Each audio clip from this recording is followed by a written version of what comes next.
Ladies and gentlemen, welcome to World War III.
And now, if you will indulge me, since it is World War III, so fuck it.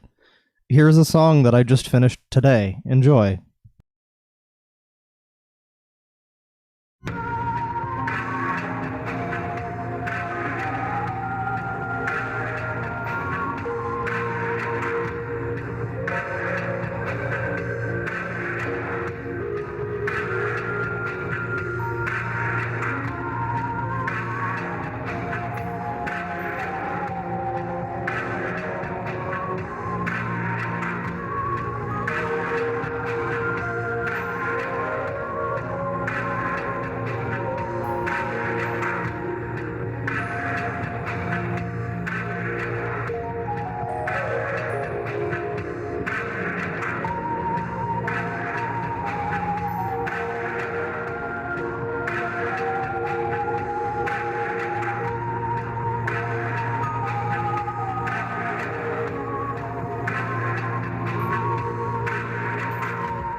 Hello, ladies and gentlemen. Welcome to the stream. Yes, that was a song. The first song was from Yakuza, the first Yakuza game. But the second song there, that was one that I actually just finished making today. I looked at the chat. Thank you all for your support. It seems like people liked it. I'm surprised though that there were no nerds who noticed that was the like theme from Final Fantasy IX. I've been doing this thing lately where I've been like doing like sampling and plunder phonics and shit, and I've been like pitching down shit, and it's been kind of cool. So that song is like a mashup of Lakes and Marshes with Doubt from Star Ocean 3.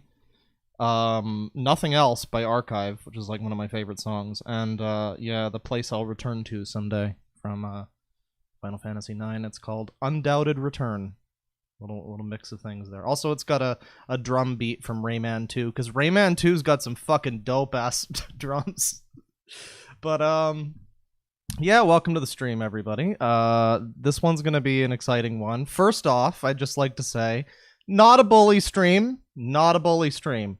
With the new YouTube creator guidelines and whatnot, and the whole don't bully people and such, I feel obligated, I feel obligated to mention that this is not a bully stream. We're not here to send hate to the Nostalgia Critic or anything like that. But we are going to be watching the Star Wars Rise of Skywalker Nostalgia Critic review. I don't know why. I kind of felt like doing a Nostalgia Critic stream again, because the last time I did it was so fun. But yeah, I kind of felt like it, and people in my Discord were posting screenshots. Apparently they've got a very special cameo. It's gonna make you cry. And Annoying Orange is in it for some reason. And they've got like one actress who does all of the fucking roles. So she's playing like Leia and Rey, I think, if I'm not mistaken. It's gonna be a shit show. I mean, we can't say that because this isn't a bully stream, but this is, you know what? It would be so fucking ironic, wouldn't it, if like Nostalgia Critic was the one to take my channel down?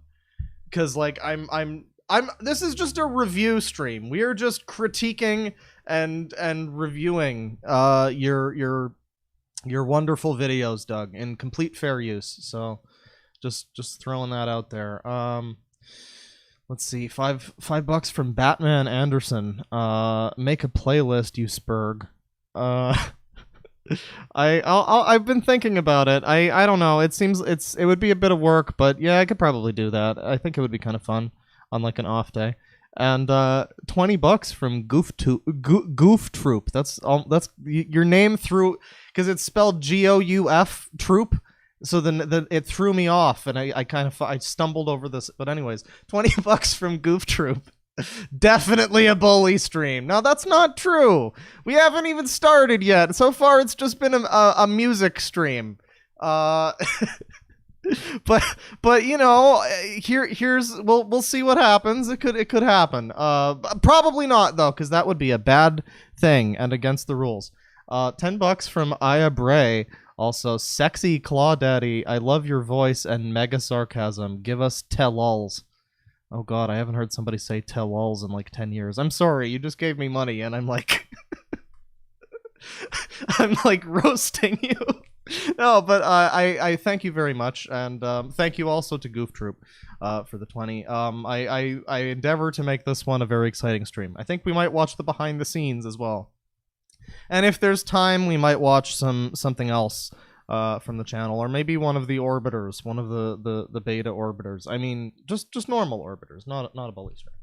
Also $2 from Mega Satan. Do you type with your claw or just one-handed? Just one-handed.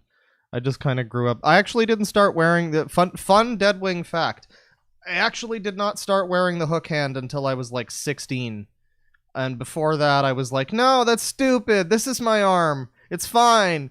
And then I was at like a convention or something. It was like a seminar with other like child amputees who were like born that way or disabled in some way, and there was like some girl there that I was looking at, and I was like, wow, she looks fucking weird, and she had the same exact arm as me. So a couple months later, I decided to wear a hook hand, and the future the story speaks for itself. But anyways, let's take a look at the chat here. Cool Kids Club. The Marowak just washed the dishes.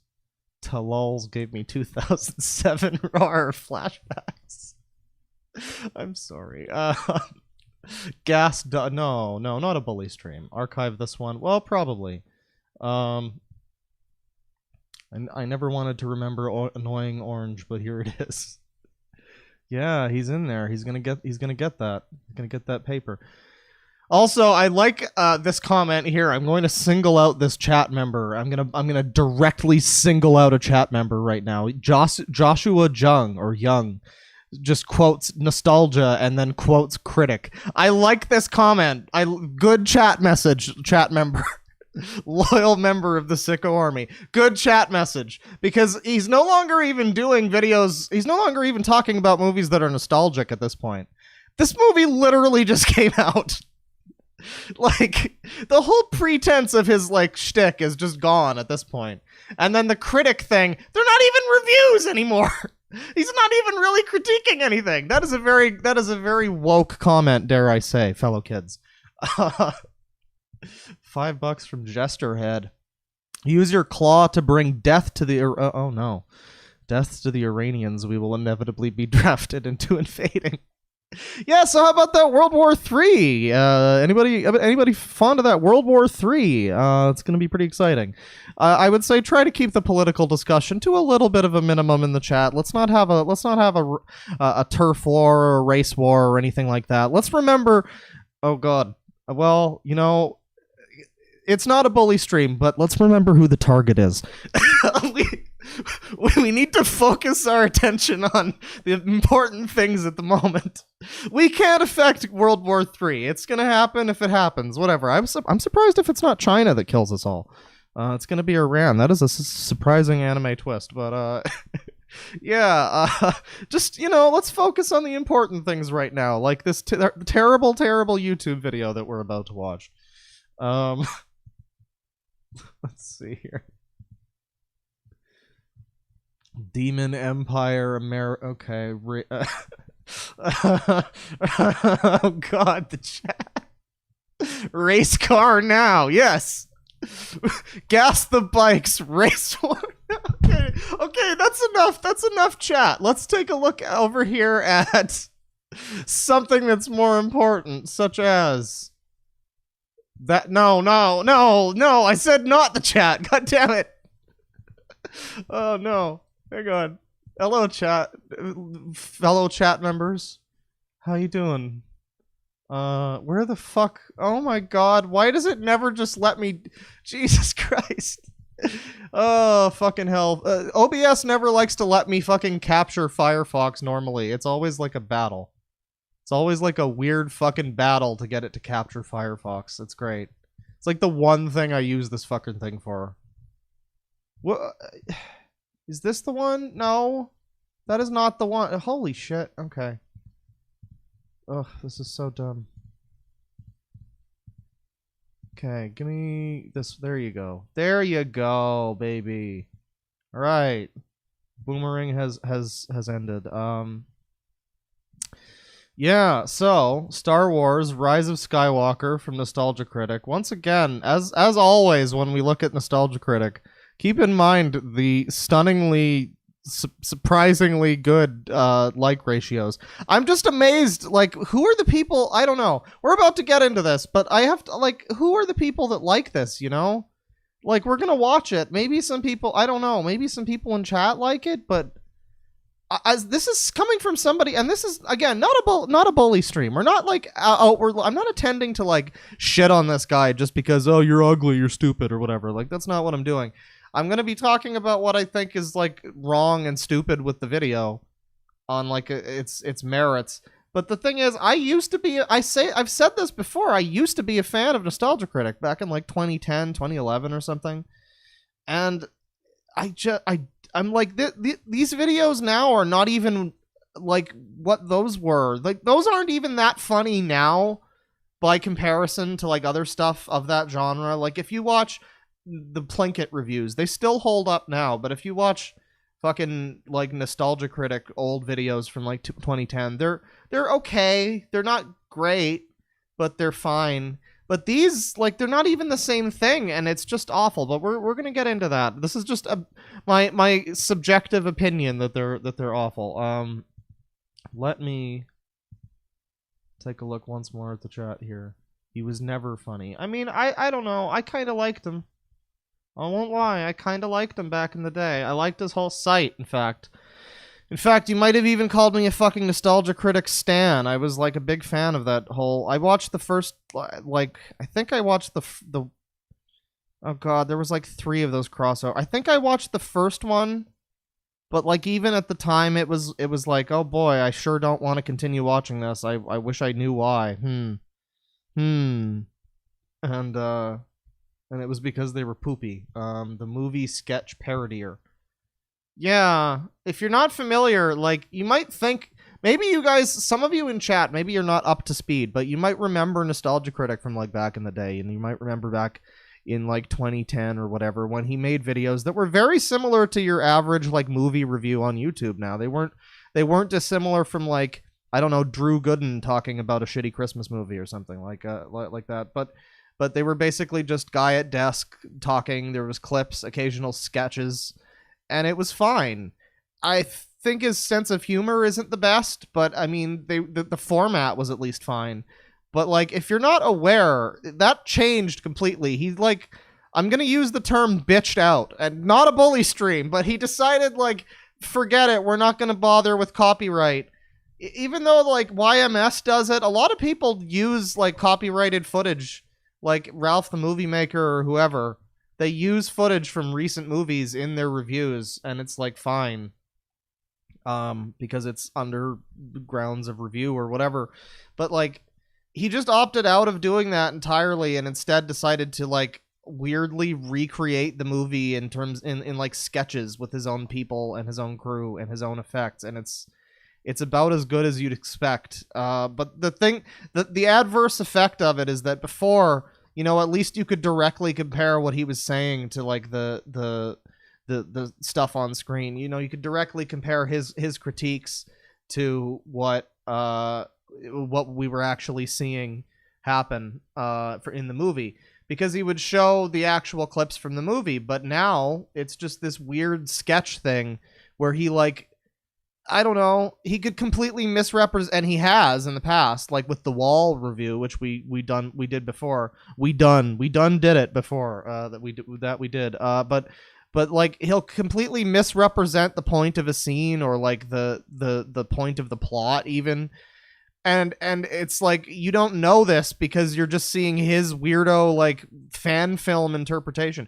Anyways, that's just a brief like intro if you're not familiar with the Nostalgia Critic, or if you used to know of him or whatever. I'm sure pretty much everybody is like aware of the Nostalgia Critic at this point, but yeah, let's get into it. Star Wars: The Rise of Skywalker Nostalgia Critic video. 30 minutes. This episode brought to you by HelloFresh. Delicious pre-measured ingredients and simple chef-made recipes delivered to your doorstep every week. I hate his voice. I know I said it's not a bully stream, and it's not supposed to be, but like, just as like a subjective... Oh, this is really the highest quality we got, huh? Just as like a subjective critique, I don't know, I just hate his voice. I hate looking at him talk, I hate listening to him talk, but not a bully stream, just a critique. Just a fair use critique. Clearly I'm doing it wrong. I should be acting out his reenactment of this movie. I should be acting out his acting out of it, so that I'm in complete fair use. That's the way he does it. Like it even matters anymore. Star Wars episode 1.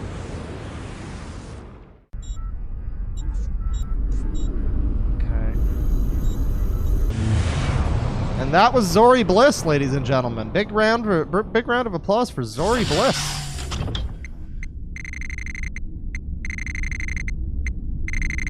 This character's not even in this one. It's just a completely different character. Oh god, there he is. Oh.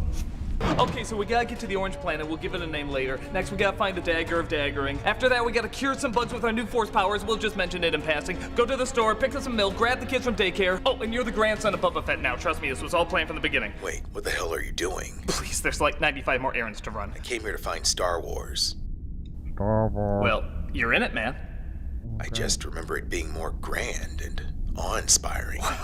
We've been doing a lot with it lately. Maybe too much? It looks so beaten and worn It down. almost looks like a cheap, cheap, shitty set by a hack fraud. You're putting it through. Nonsense. This baby runs on the finest of fuels. Which is... One thing I have to say I do like about the Nostalgia Critic is that when he talks, he kind of looks like the car salesman from or boat salesman or whatever from Escape from Monkey Island, where he's just like waving his arms around and like flapping his mouth, and it's like you could just you can just dub over whatever he says with like anything, and it's fine, and it sounds about the same. That's one thing that's good. It's a bumpy, even inconsistent ride, but it still keeps this old girl moving forward. Funny. I remember when the ship ran on imagination and ideas. Those were the old days, my friend. Now it's about sticking with what we know works. Yeah, that's our returning pilot, JJ. Returning pilot? We've gone through a few of them. All right, JJ. How do you generate this fuel? Though it's a special formula we use over and over. Introduce poor hero dressed in white, hint at evil side, even though that obviously won't be a thing. Show bad guy in all black serving seated overlord. Discover bad guy as a good side. Display ship battles where one simple thing always wipes the villains out. It's The hero similar to wins, the other good bad guy movies. dies. You're right. Rinse, repeat. It's Isn't there only so long very that similar to the formula other can keep us movies. going? Well, we tried straying from it a few times, but the passengers didn't like that. Passengers?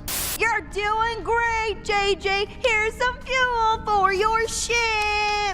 Oh, thank you so much. I'm not happy, JJ. You're taking Star Wars in a direction I don't want it to go. Oh, sorry, I'll change course right away. Better? Quite.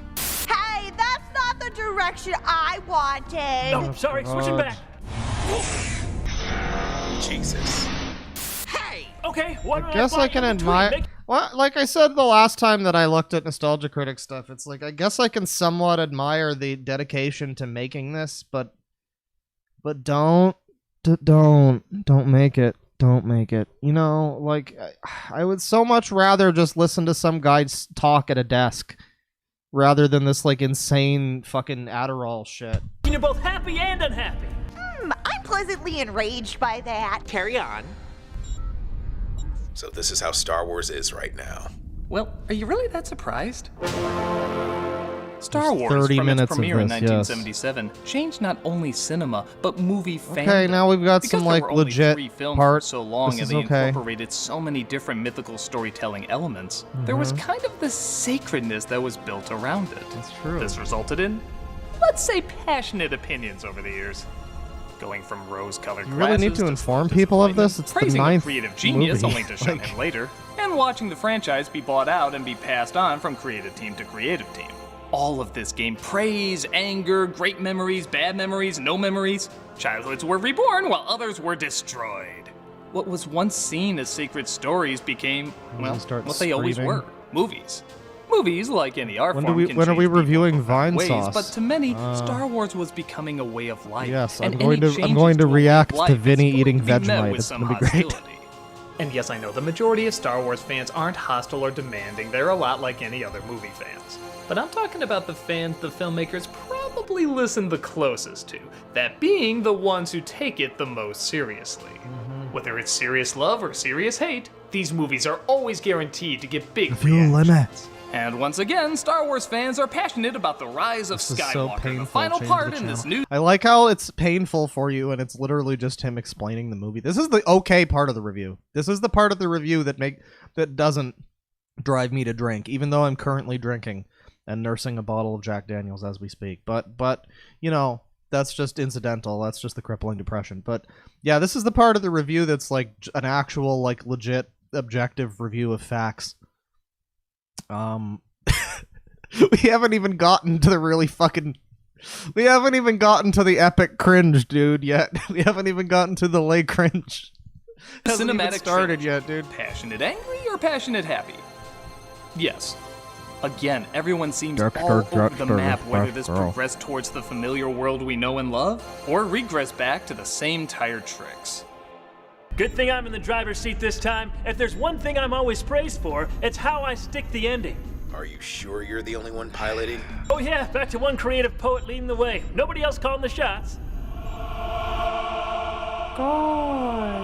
Okay, that's my army playing. I will give you the slight.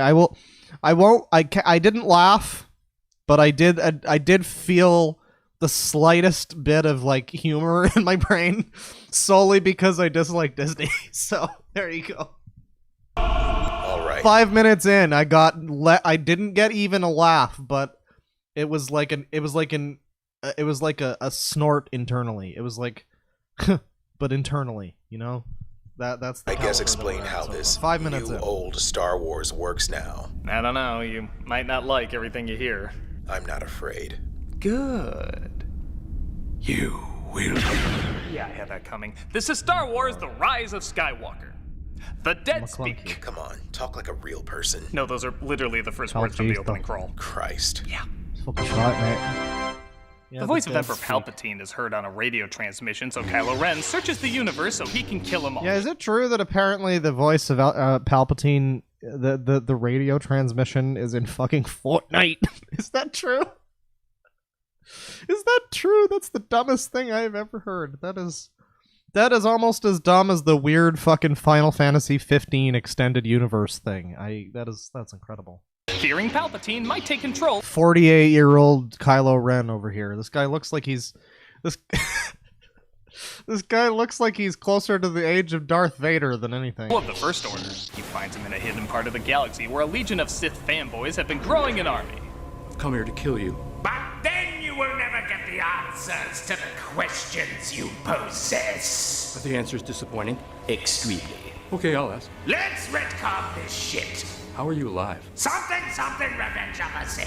Who is Supreme Leader Snoke? Something, I threw him in a bottle. What's your major plan? Something, we join forces and I give you an army. Can I trust you? Come on, you act as if I have a long history of See, like, this is the problem, okay? Like, I'm gonna be in the minority here that says that I did not completely despise Rise of Skywalker. I get that it's not great. It's certainly got a lot of fucking problems. But, like, there's some things that, I don't know, there's some things that are definitely worth complaining about, but then there's other things that are kind of a little more open to interpretation, I guess. And I don't know, I just feel like the way the Nostalgia Critic, with his weirdo, like, skits that he does instead of actual clips of the movie or whatever, it's just sort of glossing over, like, that's literally what it's doing with the something, blah, blah. It's a joke, yes, but like, it's kind of... It's kind of like CinemaSins in a way, where it's like this sort of underhanded, like, oh, it's technically like a strike against it because we're being cheeky about it, but it's technically also not a joke, so you can't call us out if it's like inaccurate or whatever. So if he like something's over a part that actually makes perfect sense, and a lot of this doesn't make sense. Like, if you've seen the movie, fucking Palpy's just back. Old Palpitations is just hanging out. He's just there. It doesn't make a lot of sense, and there's a lot of shit that doesn't get explained. But, you know, there's probably some things that he's like something-ing over here that like do have some explanation. I know there was the thing about the Snokes in the jar, and like, I don't know, I had a discussion with somebody about like how that's call me crazy, a subversion of expectations, like, you know, because he was like a big dude. He was like a pretty big guy for you in the first movie. I mean, in the 7th movie, but you know, he was a pretty important guy, and then he was like completely like fucked over in the 2nd movie, and then he was like just thrown in this fucking like glass tube with a bunch of other fucking Snokes. So there's like the idea that maybe that's like a, I don't know, like a thing they're saying, you know, there might be a thing there. They might be doing a jab at like the red herring or something, like fully like burying the Snoke plot line in the ground, you know. But what I'm saying is, like, when you just sort of like skip over that with this sort of, you know, flippant like something blah blah blah something, it's like, I don't know, and then you probably end the review by saying that it's I haven't seen the whole video yet, but he probably ends the review like most people have said about the movie, and saying that it's like you know, it's not very, it doesn't make a lot of sense, it speeds through a lot of things, it misses a lot of like important things that you're probably asking yourself. And you know, that might be true, but when you just sort of, when you completely misrepresent it with like this skit that's not the actual thing that you're talking about, it can lead people to have false assumptions about a thing, is basically the gist of the 20-minute rant that I just went on. But stabbing people. Okay, I'm in. It's a little bit like dishonest, I guess. It's like it's misrepresenting what the movie actually is. I don't know. First order of the First Order is to kill Rey. Right after you put a quarter in, so I can continue my shaky animatronic movements. Welcome to Chuck E. Cheese. Let's wish Snoke 72 a happy birthday. Make a wish and strike those candles down with all of your hatred, and your journey towards the dark side will be complete. Also, free tokens. Meanwhile, the Resistance is hiding out on low-calorie Endor. Yeah, they ran out of looks for these planets, so I'm just calling them what they're ripping off. As General Leia trains Rey as a Jedi. It looks like Palpatine. It's literally the same actress. Palpatine was dead. We've had one Palpatine. This is the worst thing I've ever seen. It's literally the same actress. Also, there's Charlie from Lost. Yes. What about second Palpatine? You need to figure out how to Okay, kill all that's the a little Jedis that bit have come funny. before you. Oh, Oh, that's an interesting That's addition. a little How bit can we explore funny. that once more at the end. Wait, it's been seconds and there's been no rush of movement. Indeed, we need to get chapter 2 this. I like right. that. Everyone act panicky. One joke! You got me with one joke, and that's because I'm drunk, you Unfunny fucker. small talk. I'm Got not it. drunk What's yet, the but deal with everything? still. Finn, you try to continue to justify your existence here. Right. Ray, there's something important that I have to tell you. What? I don't know, but I'm gonna ask you 5 more times. That's the best you've got. I'm a reporter. So, when she says the thing about like continue pretending to justify your existence here or whatever, it's like a joke, and it's kind of accurate to the movie, in the sense that he doesn't really have much of a reason of like actually being there. He doesn't have any kind of like character arc or anything. But I saw a review. I think it was the Cosmonaut guy a couple days ago, talking about the movies, and he kind of correctly pointed out that Finn actually has a pretty good character arc in the first movie. It's just unfortunate that they completely fucking fumbled him after that. He actually would have a good reason to be involved in this, because he's now like a grizzled war veteran or whatever who can like, you know, be the mentor character. And instead he's just also there. He's just a guy. Because this movie doesn't have any fucking characters. It just has like people that stand around and say like action Marvel dialogue, and they're kind of the thing that you can't deny really with the movie is that Daisy Ridley, Oscar Isaac, and John Boyega, they all have good chemistry. So even though they don't really have much in the way of character or like reason to be there in the movie, or like anything of substance, you can kind of like get behind them a little bit. Anyways, we're talking about this fucking shit show, not that other fucking Make me shit. interesting. Never mind. Just make small talk with Poe. Got it. You couldn't have just had a second actress. Everybody, go to different planets to find Palpatine. And Rose, you stay behind and help out here. Oh, thank you, thank you, thank you. Yeah, you've been through enough. I am more than happy to be Jar Jar in the last 2 prequels. Mel! Oh, woo! They make their way to low-calorie Tatooine, where a festival is being thrown by the natives. Yeah, fuck Go Rose, though. diversity. And among the celebration, they come across land. What? What was that? They make their way to low-calorie Tatooine, where a festival is being thrown by the natives. Go diversity. And That's a stupid fucking joke. It's Star Wars. They're on a random planet. There's like a random thing happening with the random people who live on that planet. What are you talking about? That's like the dumbest. I'm usually one to laugh at the go diversity jokes, but that's just out of place. It doesn't make sense. Of course there's random shit happening on this planet. Sure, there's a festival. What were you expecting? Humans? White people? Like, what? among the celebration, they come across Lando. Hi, I'm Lando. They then get chased down by stormtroopers and fall into quicksand that leads them to a cavern where they find a Sith dagger. Then they come across a hurt monster, but Rey uses her force powers to heal its wounds. How did you do that? Oh, I just gave him some of my life force. You used the Force to Force life force? No, I used the force to force life force. Oh, that makes more sense. Oh, I know what this is. We started playing around with that idea. One of our characters uses it to heal someone, and there's a mystery to what it is and to how it works. Oh, let me guess, you take your time and let the weight of a situation sink in? Pretty much. There's no time for that. We gotta get to saving Chewbacca, who was captured by the First Order. What? When did that happen? When we looked away for a few seconds. Keep up, man. Chewie's dead now. What? Yeah, we see Rey and Kylo Ren play. Yeah, I mean, it kind of does be like that, to be fair. God, this movie is a bit of a fucking mess. I don't know. Like, I was when I say that I think it's like an okay movie, you gotta understand. Again, I went in there expecting like a 2 out of 10. I was expecting basically like a B movie, but with some nice effects. But you know, I walked away with like a decently coherent story. It was fine. It wasn't like great. It certainly wasn't anything better than I would have wanted. You know, it was like exactly what you expect from Star Wars, basically. But yeah, I mean, it wasn't like the worst thing in the world. But I mean, yeah, there's some shit in it that's just like, it's like pretty, I've heard some people talk about it since, you know, the people that I would have normally just watched the videos from and then not seen the movie, and just taken their word for it. but I've heard like Red Letter Media and other people talking about them, and there's like some unanimous shit that some people bring up, like why are there 87 billion Star Destroyers in the end? Why do the people of the galaxy suddenly show up for no reason? Sorry if I'm spoiling your precious movie for you, but it came out like 2 weeks ago and we're watching a review of it, so I mean, the spoilers are implied. I think there was a spoiler warning at the beginning of the thing anyways, but yeah, one of the things that everybody kind of pointed out was, boy, the whole Chewbacca thing sure was fucking dumb.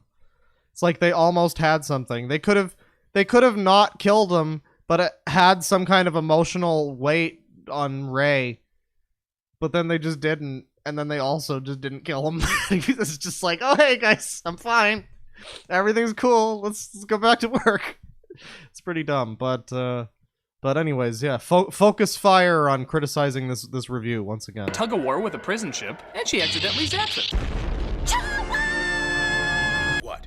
Chewie's dead? No, now he's alive. What? How? There's another prison ship off screen, obviously. So he was captured off screen and put in a different ship off screen? Yeah, stay on track. Now the prequels are cool again. Okay, that I know you're lying about. No, it's sadly a thing. Listen. I mean, they're not that bad when compared Oh, shut up.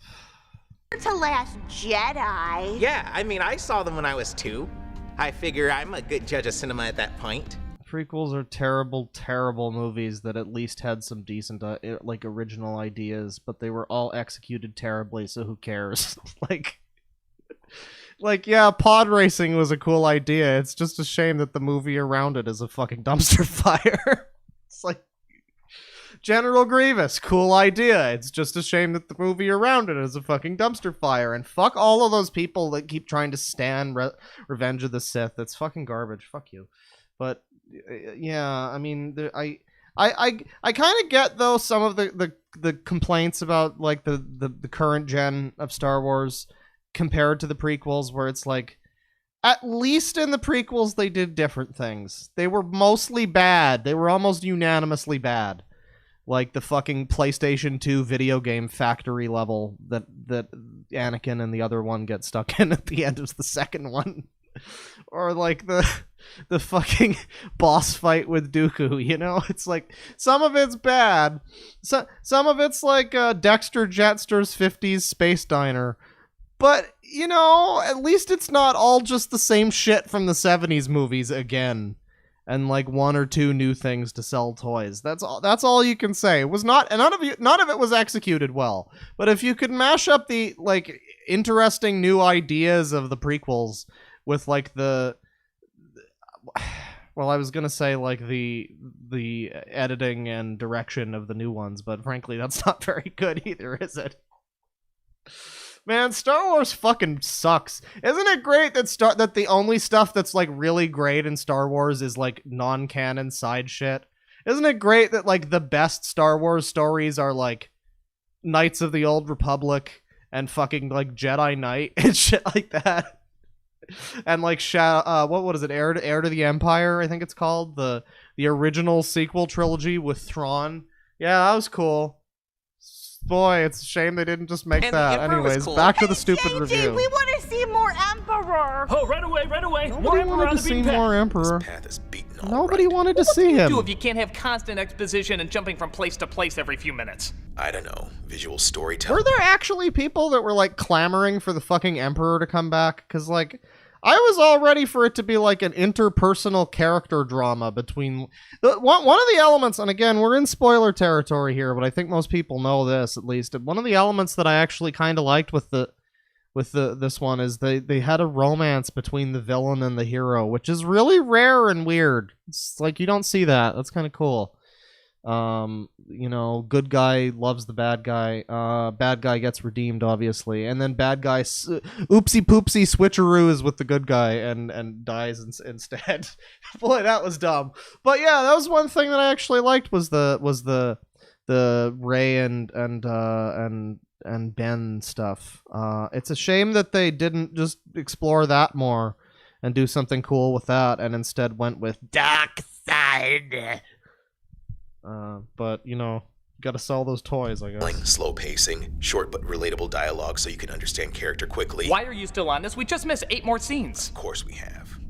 Now they're on low-calorie Coruscant with a dash of Hoth, where they need the writing on the dagger translated, and one of Poe's old flings named Zori can— Wait, Coruscant? It's nothing like Coruscant. It's like a fucking mountain village town. Coruscant's like a city. Coruscant's like Space City. That's like literally completely opposite from Coruscant. Okay. help. You know, I seen your face. I'm not sure why you're trying to keep it hidden. I'm trying to do like a Boba Fett thing, keeping my appearance a mystery. For what, the 4 minutes you're in this trilogy? Well, here, you can see my eyes. Happy? Not really. Your eyes look great.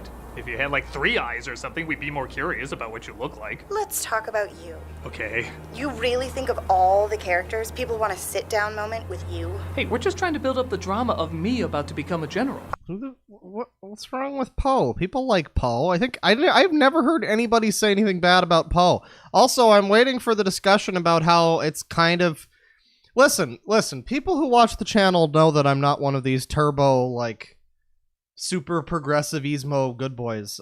Everything's fine. Just cool it. Everything's cool. We need some change in some places, but some people are a little misguided. But man, Poe and Finn probably should have been a thing. I don't know why they needed to give them both a case of the nod case. Like, they both had chemistry, and they didn't have chemistry with the other people that they were supposed to be with. It was really dumb. So I'm waiting for some kind of critique about that. We'll see if he offers that. Aren't you that idiot that mutinied in the middle of a chase? I remember why I don't like you. We get to the one thing that's been continually good in this new trilogy. Aside from that, Rey and Kylo Ren's I guess I have to also state, I'm not, like, against representation or anything, obviously. I just don't think it's, like, the most important thing in the world to have every slot filled like you're filling out a fucking... you know, like... You don't need to, we're not, like, every movie doesn't need to be Noah's Ark. We don't need 2 of each one, you know? Like, you don't need to fill out a form. You don't need a checklist, and I guess that's all I'm saying. So I'm not really in favor of, like, the forced diversity stuff, but man, like, Poe and Finn would have been, like, the exact opposite of that. They were, like, bros that, like, had a thing, and they just didn't instead, and instead we had,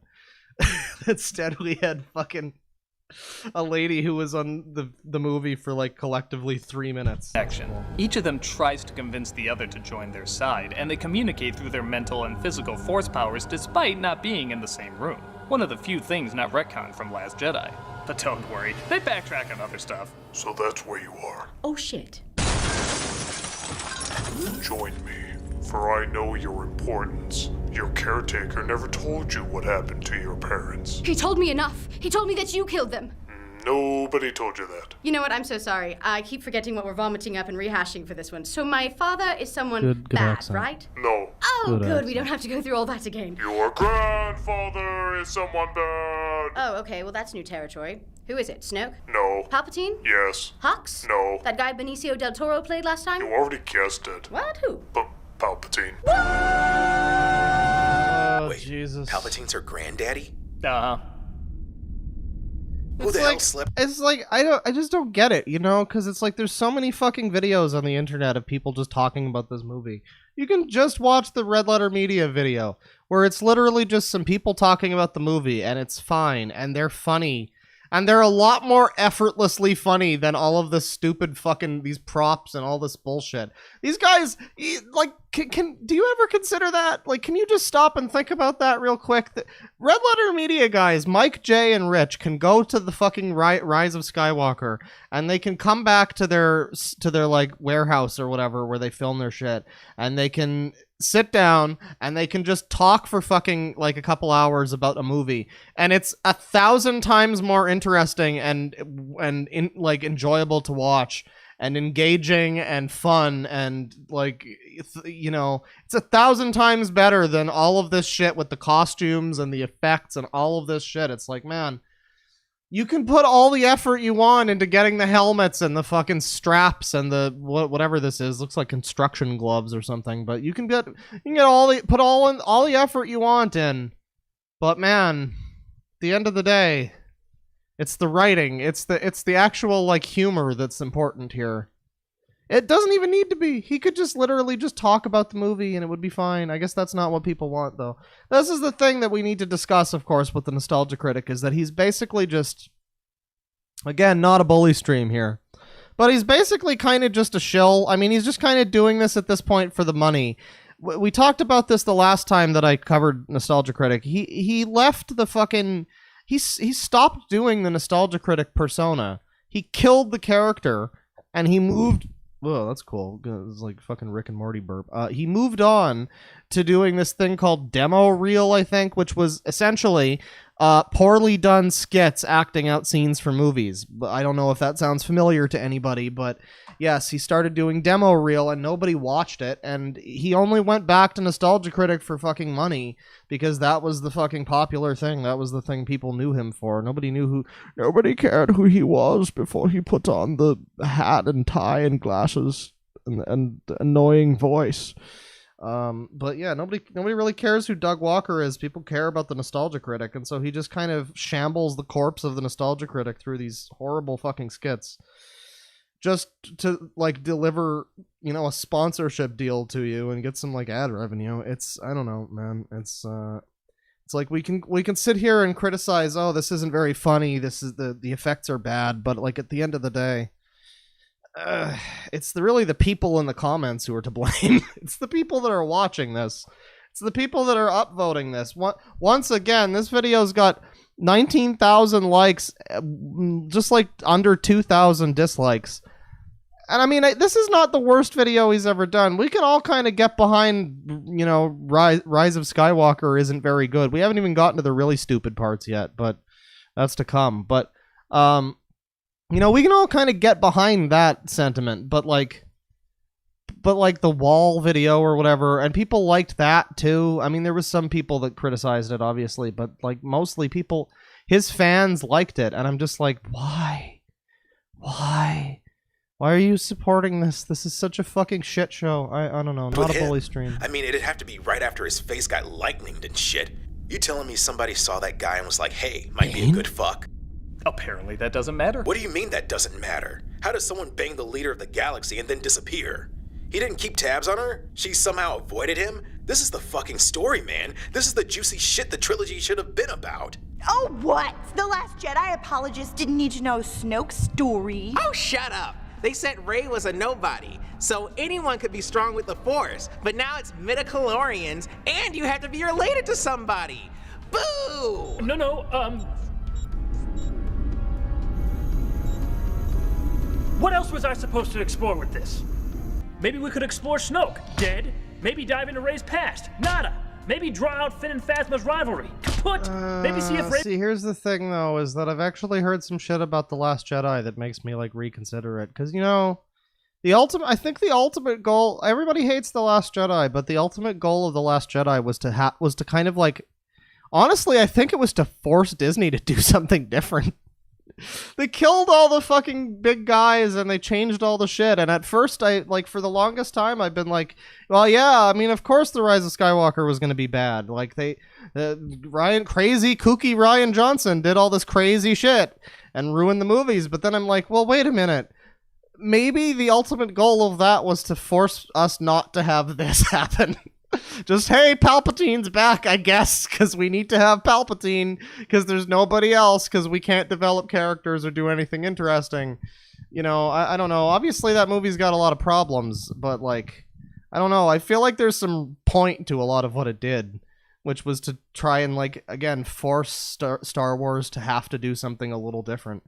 But instead we got Palpatine. Instead, they went violently in the opposite direction. And so I don't know. When the sketch here is talking about like, well, what were we supposed to do? All of the possibilities were like, gone. And it's like, well, no, you could have explored like the Rey and Kylo Ren thing. You could have, I don't know. You could have done something.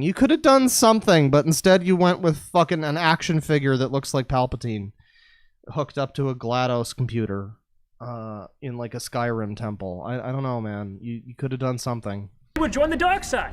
End it. What was I supposed to do?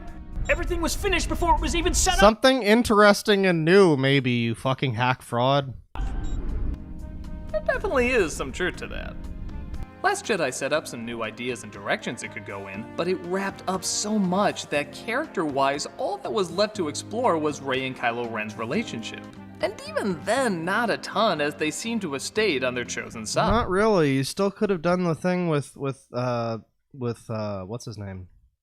Fuck, now I'm drunk. With Finn. You could have still done the thing where he's like, because like in the first movie he was a stormtrooper guy, and then he was like defecting from the stormtroopers, and then he kind of like learns for something to fight for, you know. And then like, you know, the second movie they just gave him basically nothing to do. I mean, they gave him stuff to do, but they didn't really give him much of a reason to do it. And then in the third movie, the same thing happened again. They didn't give him any reason to do anything. But I remember Cosmonaut was talking about it, and he pointed out somewhat astutely that he had a good role he could have played. He could have been like a mentor guy. He could have seen well, the best example of this is in Metal Gear Solid, of course. As with any example of literary prowess, one must turn to Metal Gear Solid. In Metal Gear Solid 1, Snake is like your guy, you know? He's like the dude. He's like the action man. He's your protagonist, and you guide him through the whole thing, and he goes on this character arc kind of thing, and he experiences all this stuff. And then in the second game, you think that's going to happen, and it doesn't. And instead, he's like this mentor dude. I always kind of liked that Snake. I mean, Iroquois Pliskin, who's definitely not Solid Snake, because Solid Snake died on that tanker 2 years ago. But I always thought that Solid Snake, his appearance in MGS2 was good. It was a new role for the character to play, and kind of cast him in a different light, in that different role. That's the kind of thing you could have done with Finn, where in the first movie he's like he undergoes that whole character arc, and then in the second movie he's like the mentor Obi-Wan-ish character. And then in the third movie you could have fucking had the romance between Poe and Finn, but instead you just had to give them the not gays. I don't know. Oh, and you had to make sure to give Finn a black love interest, because we're Disney and we're progressive, but we're not allowed to have him be in love with a Chinese girl or a white lady. That's just not allowed. That's just not allowed. We're Disney. We're not that cool yet. Sorry. Suddenly give the final film a blank slate to go off of is a bit of a challenge, to say the least. And here's the thing, taking into account all 9 films when you watch them all together, having Rey be related to the Emperor is not a bad idea. No, it is. I mean, in chronological order, it kind of start with Palpatine, so it makes sense it would end with him as well. It makes sense that it might end with him, but it doesn't make sense that he would just show up for 5 seconds in the last movie. It also doesn't make sense because he fucking died, and one thing I will argue is, like, people say, and this is a reasonable point, I can see the merits behind it, is that the sacrifice Darth Vader made by redeeming himself is for nothing now, because Palpatine's still alive. He somehow survived being explodinated into like a billion pieces, and then the planet blew up or something. I don't remember what happened, but he somehow survived it. And like, people say, well, that invalidates what happened with Darth Vader. I don't think it does. I think it's the thought that counts, the THOT that counts. You know, it's not the effects of what he did. Well, like the Return of the Jedi, they didn't even win the war. They won a battle, from what I understand. That was one of the big critiques people had, was like, well, the Empire is not really destroyed. They just kind of won like one battle. That's kind of the end of the trilogy. It doesn't make a lot of sense. But yeah, I mean, people say, well, you know, the sacrifice has been invalidated because Palpatine's back. I don't really agree with that so much, because it's like the point still stands. The point of what the character did is still, you know, there. And I think also I like what Mike Stoklasa said, which is probably completely not true, but you know, I like what he said about it, which was that like Palpatine is like sort of a I don't know, he's like Ganondorf, basically. He's like Star Wars Ganondorf. He's just like evil incarnate in like man form, and so he's like a representation of the evil whatever Sith power. I don't know, but you know, I mean, I don't think bringing Palpatine back was the bad idea. I think bringing him back randomly in the third movie with just the dead speak was the bad idea. By the way, I'm sorry to anybody who came here expecting me to just be shitting on Nostalgia Critic for the whole time. I'm kind of more talking about the movie at this point, but like, But to bring him into this... The video sucks. What do you want from me? Hey, what are you gonna do? It's bad. Come on. The really shitty part hasn't even started yet. The annoying orange is still gonna show up. Especially in such a rushed and clumsy manner. This was way too big an idea to squeeze into the final film. Had they started out with this idea in The Force Awakens, maybe it could have developed into something gripping. Hell, even in Last Jedi. Yeah, I mean, here's the thing. The ultimate thing at the end of the day with this Star Wars series is what the fuck was Disney actually thinking? How did they not plan out their fucking trilogy? Like, what the fuck? What the fuck? I guess because the old ones weren't planned out? I guess? I'm pretty sure the Return or the Empire Strikes Back was like, there was like a rough sequel draft of it or something. You know, like they knew what they were generally going to do. Or no, wasn't there another movie that was going to be the second movie and it was like going to be stupid and terrible? I don't remember exactly, but yeah, I mean, just because it worked for the old movies in the fucking 70s and 80s doesn't mean it's going to work now with fucking Mickey Mouse executive suits breathing down people's necks. I just don't understand how Disney was like, yeah, let's just do a trilogy. Oh, let's get 3 random fucking people to like make this trilogy. We'll just get anybody. Who cares? Anybody. It's fine. It'll be fine. People. It'll sell. Whatever. It's fine. Absolute brain trust over at Disney. When they kill Snoke, if we suddenly hear the Emperor laughing, that would be kind of a good lead-in. Just something, anything. As is, it just feels like a last-minute surprise. Like, imagine you found out that Vader was Luke's father in Return of the Jedi instead of Empire Strikes Back. It just wouldn't be enough time to get all that you can out of it. So am I against the idea? No. Am I against the idea now? 1,000,000%! Well, as the pilot who has vowed to take control of this journey, it's my responsibility to say, it's his fault! How is this a different Star Wars than I remember, yet not different enough?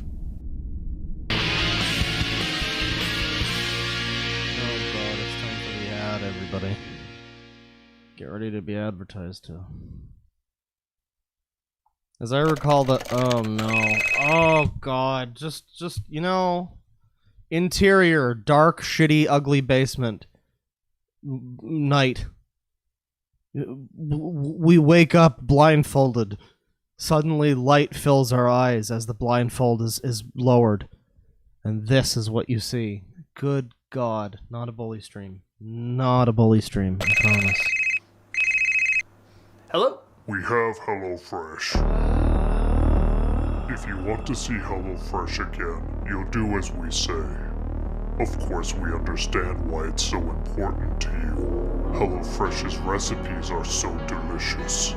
HelloFresh has more 5-star recipes than any I'm not other gonna sit here and like watch your whole fucking ad. Less prep by God, easily change your delivery date. This HelloFresh is now $5.66. Fresh makes it incredible. Oh God. This whole video exists solely to deliver this ad deal to you. It's kind of sad, honestly. See HelloFresh again. Wait, I already have that deal. Oh, well in that case, everything. Go to HelloFresh.com. Oh my God! Can I just like open every stream with a 2-hour loop of this? Oh, well in that case, everything. Go to HelloFresh.com that's beautiful. and use the code That's NoStawwA. great. That's just great. Hang on. Hold the fort.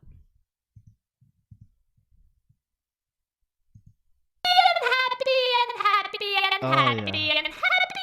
Go to HelloFresh.com and use the code NoStawwA10 for your special offer today.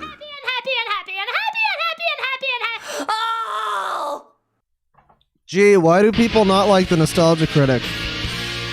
Why do people find this man annoying? Everyone escapes the first. I can't understand why. Hang on a second. Let's take a look here at the super chats here. Let's see. Jesterhead with $5. Nostalgia Critic is a Mossad plant sent to propagandize the masses into supporting military action in Iran. RIP USS Liberty. I believe it, honestly. If anything was going to drive me to want to destroy America, it would probably be the fact that Doug Walker lives there. Not a bully stream, though. Bethany Cardosa with $2. More party cheese salad. Oh, sorry, cheese party salad. That's a whole different recipe. You don't even want to know what's in that recipe. $1 from Chills. Number 15. Thank you. $5 from Goof Troop.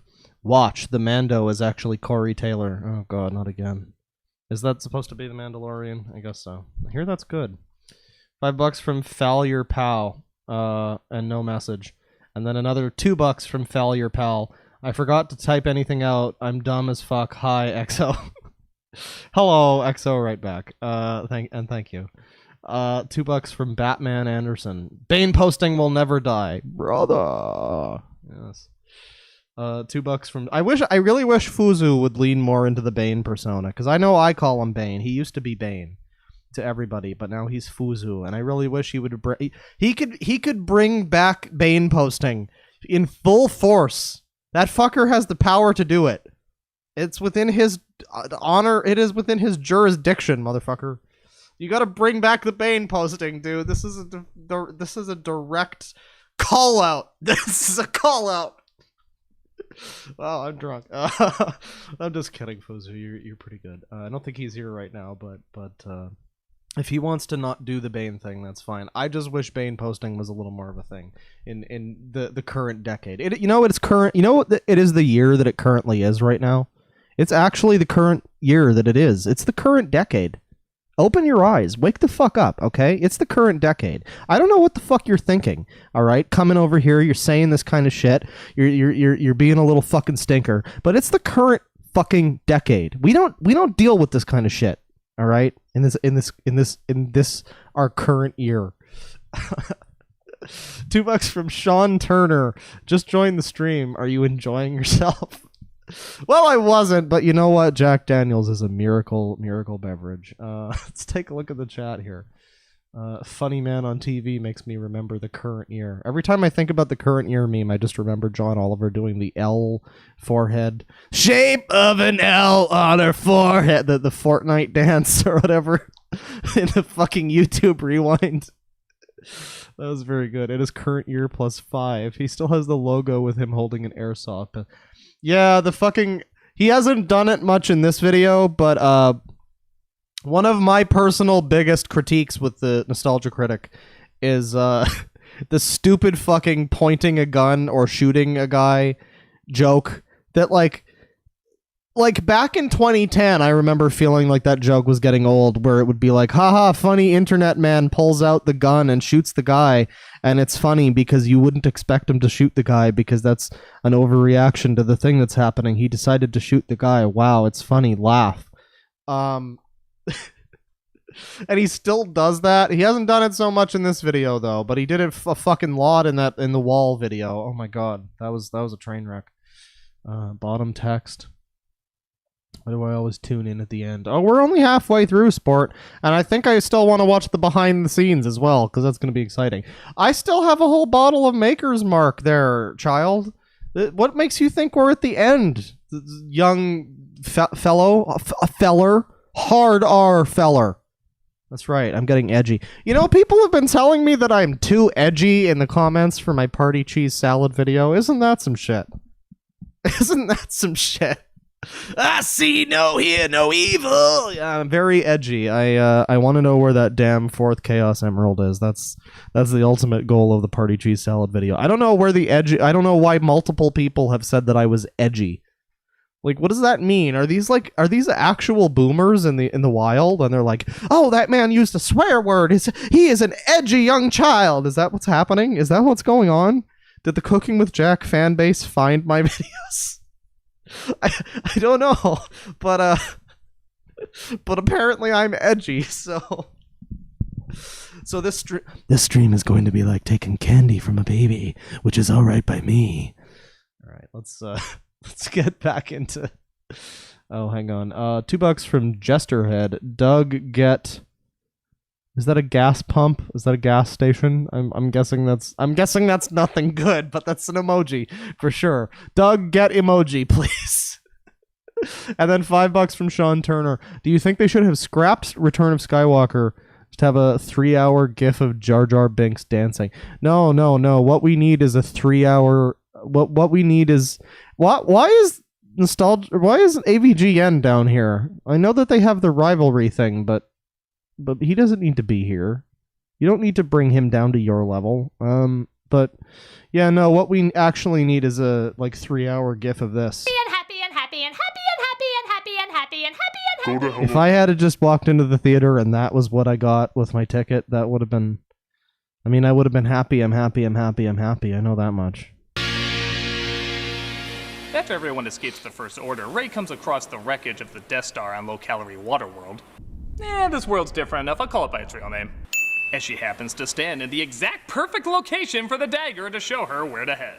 Meanwhile, one of the problems is as much as this video might be a shit show as usual for Nostalgia Critic, this video is a pretty low bar, or rather, this movie is a pretty low, it's low hanging fruit. You know, it's there's a lot of shit that's easy to complain about, why did she magically just have a thing on her ancient Sith dagger that lined up with the fucking wreckage of the Death Star? I don't know. That's pretty dumb. That's pretty unbelievably, unfathomably plot hole, minus 1 point out of 10 dumb. That's about how dumb that is. But yeah, it's pretty low hanging fruit. So it's there's stuff that they're gonna make fun of, but it's well, first of all, lady, clean your nails. Look at that. That is not. You gotta get a manicure or something, sweetie. That's not. You don't need that. Secondly, this prop of this dagger is great. It's nice to know that the ancient Sith had Phillips head screwdrivers or whatever. He went nowhere. No, I'm married to the Force. And also his romance with Rose went nowhere. He finally comes across someone similar to him. No, he friend-zoned her. What are we...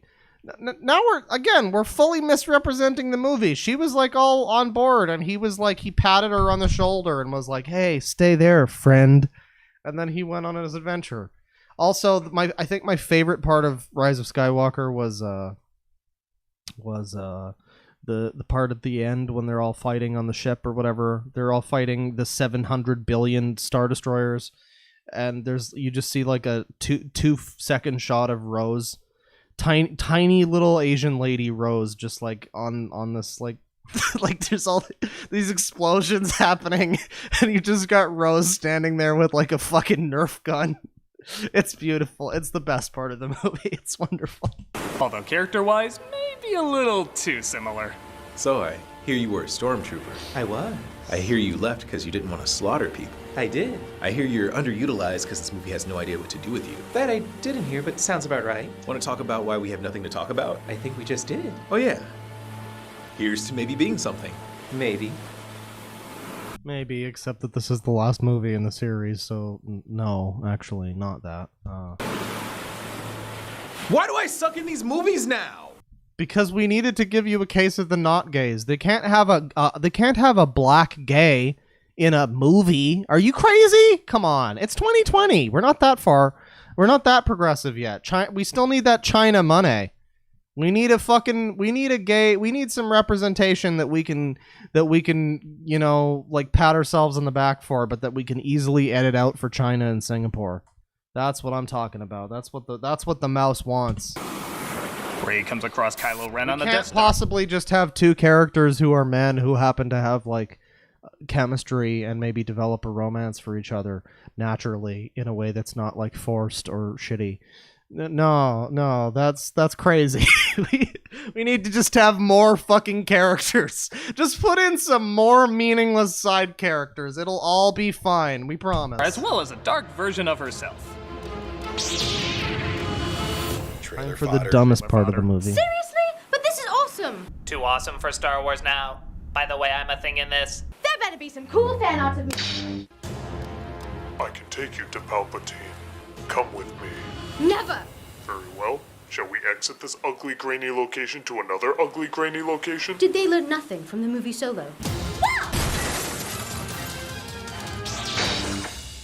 Yeah, I gotta say, the 78-year-old Kylo Ren is not as Solo. doing it for me. This guy looks like Honestly, it looks like Corey Taylor. It looks like a Rey greasy defeats strangler. Kylo Ren, though, and decides to take his ship to find Palpatine. Oh, can I get your keys? Thanks, you're a peach. I guess Leia, though, uses her forced life force or whatever to give Kylo Ren extra life. Honestly, given Carrie Fisher's untimely death, they worked all of this into the story pretty well. Except, of course, when somebody has to explain what's going on because Leia clearly can't. She is giving up her life for him, so that when he finally passes... Hey, why is the annoying orange here in a video in 2020? Why is the annoying orange in a video released in the year 2020? Why is that happening? What's going on there? Do we need that? Were people asking for that? I wasn't asking for that. I never liked the annoying orange. I'm cooler than all of you. No, but yeah, the annoying orange 2020. Okay, that's fine. Maybe it's an ongoing channel gag. Maybe it's another one of those epic, super original, fun, original, cool, original Nostalgia Critic characters like the Rick and Morty character that are original characters. Just like that. Maybe it's like that. Maybe it's an original annoying orange character. Maybe that's what it is. She will pass too. Who are you? We built you up so much in the first movie and then did nothing with you. Well, the Jedi grew several of me in jars while... Forget. Was that supposed to be Maz Kanata or whatever? That was not... She doesn't look like an annoying... never mind. Rey makes I'm a gonna stop drink at some more. Luxor Fuck Hideout and this. comes across the transparent one himself. How can I be a Jedi when I'm related to one of the most despised men in the universe? Well, let me tell you right now, it's not all about the bloodlines. Except it totally is. I mean, in the last movie it wasn't, I suppose, but now I'm connected to one of the most powerful men in the galaxy. Yeah, but I'm related to a man who just appeared out of nowhere. You wanna know how big my family tree is? One branch. That's it. What does that have to do with anything? I don't know. Why did you come here? To say we're all hypocrites in these movies. Only a Sith deals in absolutes. That's an absolute. How did they manage to make The Mandalorian good? Just a random question. How did they manage to do that? It's amazing. Like, I know it's possible to do something good within the Star Wars universe, but I'm amazed that Disney was able to pull one out that was like less than a complete stumble over their own ballsack. Unfathomable. They didn't fix a damn thing with these movies. Can I at least have your... Thank you. Kylo Ren has a surprisingly touching scene with his father, Han Solo, which thankfully they never make clear if it's really him or if it's just in his head. Dad, I realize how wrong I was about everything. I just wanted to say... I know, son. Well, I gave the only emotional scene in the movie. So long, everybody! I'm never coming back to these damn films, and I mean it this time! That man is like the same age as Remember how in the Harrison other Ford. movies That when is they're a going weird- into a I've never fight, seen they that man in discuss their another Nostalgia strategy Critic of video. how to take the enemy down. This one they just head in and hope that other people show. All the discussions, literally all just the hired a strategy, bum all off the the times street. people sit around and listen to Wonderful. what they have to do so we have suspense of knowing when something doesn't go right. All gone. Why? Because you know the plan. It's the 4th time they've done it. Can you guess? Blow up the They shoot the one thing that blows everybody up. That's what it always is! Hey, now give us some due credit here. It's only the 5th time we've had a throne room scene where someone sits and watches people fight with lightsabers. Yay, they're doing it again! Boo! I don't want to see that! Boo! Oh, okay, I'll change it up. How about it's still in the throne room, but the main villain doesn't show up until the end? Yes! Now we'll both be disappointed! Woo! Wait, what? Kylo Ren is not the main villain. Villain now. I mean, in Return of the Jedi, where this cliche Apparently started, we're asking the that battle question was now. with Vader, the main conflict of the previous 2 movies. Here, with Kylo Ren saying he's good now, I guess it's Palpatine, who's only introduced in this trilogy in this film. And even then, he's not in it for very long. What makes it even stranger is there's a giant stadium of Sith cultists or something watching them. How long have they been sitting there waiting for Rey to arrive? Okay, when did he say she was going to get here? It's been freaking days and I smell like ass. His predictions are never wrong. Except when they are. How often has he been electrocuted or thrown off something? That's only happened a couple of times. What if this is one of those times? Should I be laughing? Are you guys laughing? Am I the weird one for not laughing right now? Is that my fault? Makes a proposition to Ray. The claw! Hey, it's Take the throne as the Emperor of the New Order. Why don't you just take the throne? Something, force power, dark side. All right. Wait, I thought he wanted her dead. That was plan A. Plan B is to have her come there so he can transfer his soul into her. Yes. Why wasn't It's that very plan A? non-midi. Because plan Steeped in C is to non-midi. suck both Rey and Kylo Ren's life force if they happen to show up together. His backup plans are much better than his original plans. That's turning out to be Star Wars in a nutshell. Is there any goddamn strategy in this movie? Well, there is this one moment. Space horses! Woo! What? Yup, stinking space horses are in this again. The same ones as before? No, different ones. All I can imagine is them transferring those animals to the friggin' fight. This'll be great! There's totally so much we can do with these guys in a space battle! I'll get them up. Kylo Ren shows up to help Rey, but that only makes things worse as the Emperor now has their unique bond that makes them much more powerful so he One can of the drain things that's their not life really- force together, making him more powerful. One of the things that's not really easily or well communicated with this is just how much of a, and again, not a bully stream, but this is just sort of an observation. How much of a pretentious fop, I'm going to use the term fop, Doug Walker is. He kind of really thinks he's hot shit and like really knows what he's talking about when it comes to movies and things.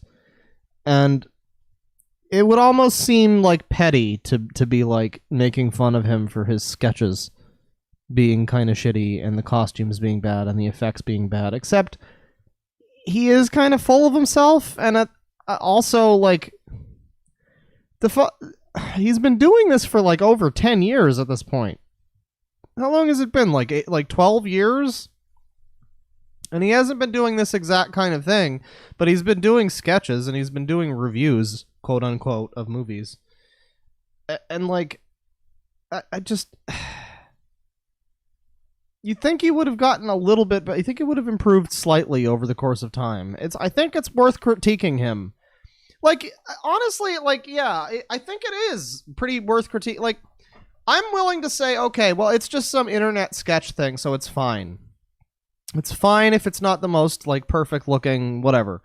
The effects are bad. That's part of the joke. It's, like, part of the comedy. But then, like, that's one thing when it's, like, a random skit in a review, a normal review of a movie. But when your whole video is just basically a recreation of this movie, I don't know. I feel like it's justified to demand better than like this shit. This 79-year-old fucking Kylo Ren lookalike and fucking oh god, fucking extra chunky Rey. I don't know. It's dumb. Let's make lightning strike twice, baby. McClure! But Rey, now for some reason, finally connects with all the Jedi of the past and uses their strength to fight back. I believe in you. I believe in you. I believe in you. I believe in you, Peter. Open others. Clunky. I'm fine. Kylo Ren gives his life force that Leia gave him to Rey, sacrificing himself to save her. Death I'm is not now saying like I don't potato in like this world. thick Rey, but Kylo. maybe not this Just interpretation of thick Rey. They kiss? Uh-huh. Odd. I always thought they had more of a brother-sister relationship. Like that makes any difference in this world.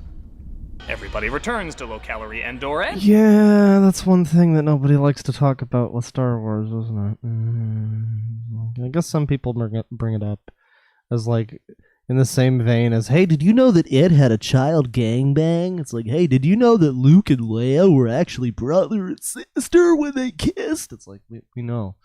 But yeah, nobody likes to address how that's a little bit fucked. I guess, you know, honestly, if the original trilogy came out today, like, people would probably be able to pick that movie, those movies apart in the exact same way. They'd be like, who are the Ewoks? Why are they just here now? Why have we never seen the Ewoks before? Why were they not introduced in the first movie? And they would kind of rightfully, justifiably be like, well, hey, what? fucking like well, why did Luke and Leia have a relationship until it was decided that they were like brother and sister, I guess? Did you guys not know that? You guys didn't know that, did you? But it's also fine because it was the 70s, and of course that shit wasn't planned out. Star Wars wasn't even going to be a multi-film thing. It was going to be like one story initially. So like it's understandable that they didn't plan that shit out. But like now, when you're owned by Disney, I still can't get around how they just didn't fucking like put this shit. They didn't piece this shit together, you know? Like it's astounding to me. Celebrates despite the people they've lost. Like, it would have taken an afternoon. Grab JJ, grab a few other fuckers, get them to sit down and just go, hey, what the fuck are we doing? What is the story? Who are these characters? What do any of them have to do with anything? And they just didn't. Like, that is such an incredible fucking mismanagement of a series. I can't even fucking believe it. It is amazing. Like, it was amazing to me before that Disney was willing to let The Last Jedi even fucking come out with all the shit that happens in that. It's like, what the fuck? What did you think was gonna happen? How did you release a movie that was, like, filled with all this fucking weird shit that just, like, completely ruined all of your trilogy? Even if it was like I said before, where it had some good intentions and it was probably kind of forcing Disney's hand to be like, well, shucks, I guess episode 9 has to have some different cool stuff in it, so it can be a little, it can't be just the same Star Wars movie as we've seen before. And then they just made the same Star Wars movie again. But you know, it's like, even still, if it's Disney, that's the thing that really amazes me, is that Disney is like, Disney is the ultimate in like executive meddling and like corporate greed, you know? It's amazing to me that Disney didn't stop and look at The Last Jedi and just go, wait a second, this is fucking, this is gonna cause some problems. This is gonna cause some long-term problems for the whole brand. Just by like virtue of its existence and its smooth blue walrus titty milk that Luke drinks like a hobo. This is gonna have some implications that are gonna fuck over the series. I can't imagine how Disney did not fucking realize that and like stop it and I guess they couldn't. I guess there was no way they could just like stop the movie and like finish it and like make it not crazy, or at least figure out, like, do some crazy shit. Do crazy shit. Kill Snoke. Fucking make Luke a bad guy, or not bad guy, but make him like a tired old man who doesn't give a shit. Do all the crazy shit you want. Make Luke a bad guy. That could be fun too. The point is, do all that shit, but have a fucking plan. You could have ended the fucking series with like, you could have ended it with them fighting fucking like old, grizzled, angry, dark Jedi Luke. He could have been a bad guy. He could have gone to the dark side, and we would have had to like decide. Whoa, nearly knocked over the microphone because I'm very drunk. We would have had to decide as an audience, if we want to support, you know, our boy, who's probably got his own reasons for what he's doing. I don't know. He wasn't really a bad guy in The Last Jedi, but all I'm saying is there were things you could have done that would have been different than just the same thing that happened in Return of the Jedi. I know I'm no longer critiquing the Nostalgia Critic video, but fuck you, it's my stream.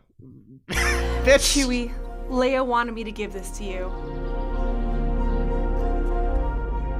Okay, this was actually probably the dumbest scene in the movie for me. I gotta be honest. When they give Chewie the medal, because like the instant I saw this, I just found myself thinking, well, why was she withholding the fucking medal from him this whole time? Why was she like knowingly like withholding? Also, we've got like human hands for this Wookiee. That's cool. That's great. Good costume.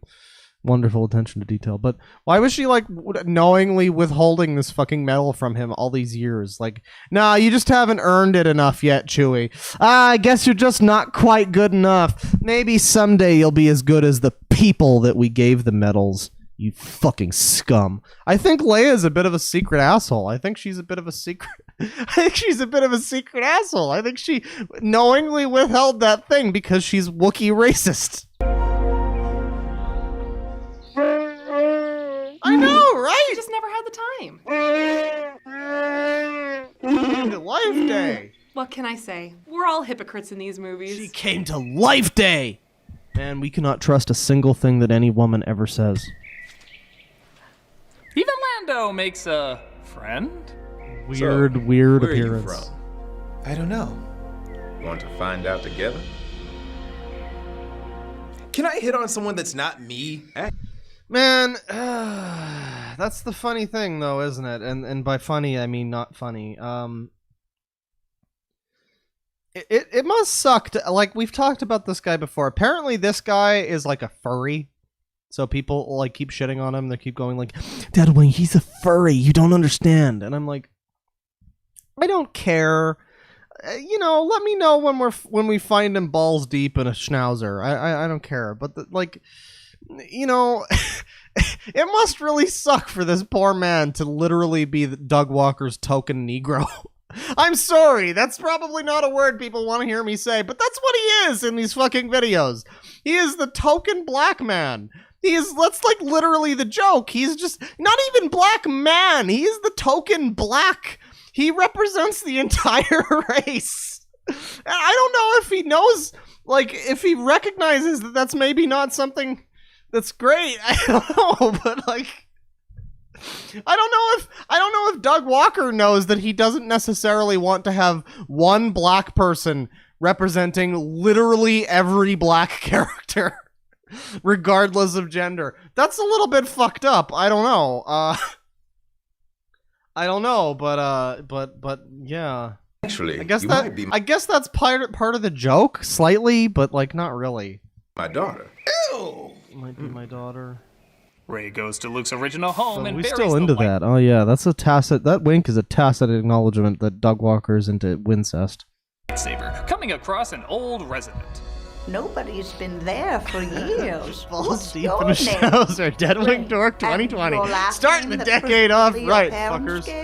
Hang on, hold on. We've got literally the same actress again. Hang on, this is important. Nobody's been there for years. What's your name? Ray. And your last name that presumably your parents gave you? They didn't. Odd. Well, I guess technically it's... Oh, I see. Because bloodlines don't matter, she's going to say her name is Palpatine, turning that evil name into something strong and hopeful. Skywalker. Or she picks Skywalker. No, instead she picks Skywalker, which is really dumb and lame and stupid. And who was the person? I think, again, it was Cosmonaut who said that Organa probably would have made more sense. It wouldn't have, like, made sense from a narrative perspective, but in terms of the character and the fact that Leia not... Oh, no, I don't think it was Cosmonaut. I think it was Just Right, was the name of the channel, who does some good videos about... movies and screenwriting type stuff, and I think it was him who said that, like, based on everything we know about Rey and her relationship with Leia, and everything we know about Leia and her being like the best representation of like diplomacy and, you know, rebellion and, like, you know, good in Star Wars, she probably should have called herself Rey Organa. But I guess like technically she's a Skywalker, so the feel like the point is still made.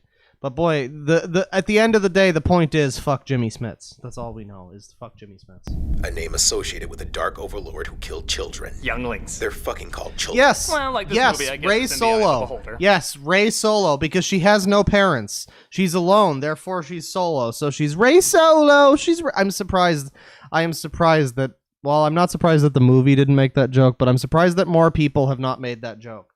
That was the first thing that I thought when she was at the fucking festival with, like, the desert planet people, and she was there, and they were like, what's your family name? And she was like, well, I don't have any parents. I was like, Rey Solo! I'm Rey Solo!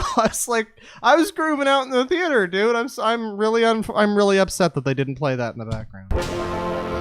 Rise of Skywalker, from my viewpoint, is a mess. I can't act like the previous two were perfect, but it seems especially I missed. The motivations keep changing, plot twists seem unearned, the pacing is way too fast, trying to accomplish way too much. And on top of that, it was ugly to look at.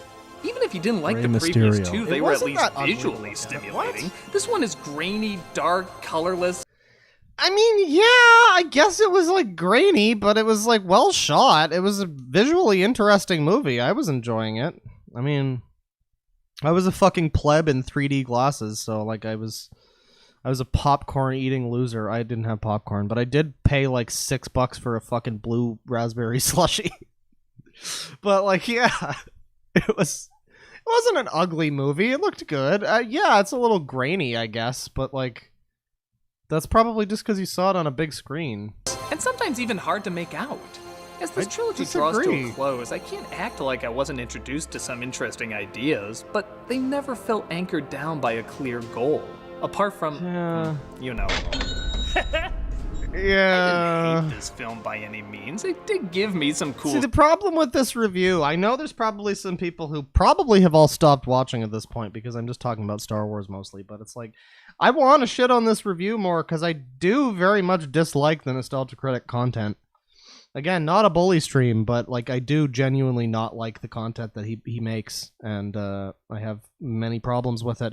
And I wanted to shit on the video more, but it's like it's hard to when I agree with like it's such a low like it's such a low hanging fruit, you know, where it's like a lot of the points that he's made, he never made the point about how fucking Finn and Poe should have been a thing. Honestly, they should have been a thing. Fucking Finn Poe 2020, but like he never made that point. But most of the points that he's made have been reasonable, like things that everybody basically is saying about this movie. So you can't even hate on it that much. This might have honestly been a bad movie to do this kind of stream for, but you know, I saw some people talking about it in the Discord, and it wetted my whistle, you know. Scenes, and honestly, it is nice to finally. I felt like another Nostalgia Critic vibe. I'll tell you what, if we want to take a look at the behind the scenes footage of this, because that's available, the making of this video. Shut the fuck up, phone, you fucking bitch! I will fuck you. But if you want to see the behind the scenes footage of this, let me know in the chat. But if not, if you have some requests for some other Nostalgia Critic videos that are particularly quality, high quality content, then get those in as well, because I think I want to do another one. I have a whole bottle of Maker's Mark left, fuckers. I am not done yet. God damn it. 100% satisfying. But that's kind of the Star Wars the wall. we have. We did Where the in wall. The past, Star Wars seemed to bring fans together, whether for one reason or another. I heard the Mad it Max now one is seems bad. To leave them divided. Nuh-uh, you're wrong. Drunk We're not Deadwing is my divided. spirit animal. We're so Thank you. divided. Why don't I appreciate just it. do what makes everybody money? I mean, happy. No, we're not. No, we're not. We're together. I will go with what makes me money. We disagree that this movie. I have a Star Wars movie that makes me money. I would like that very What much. was that?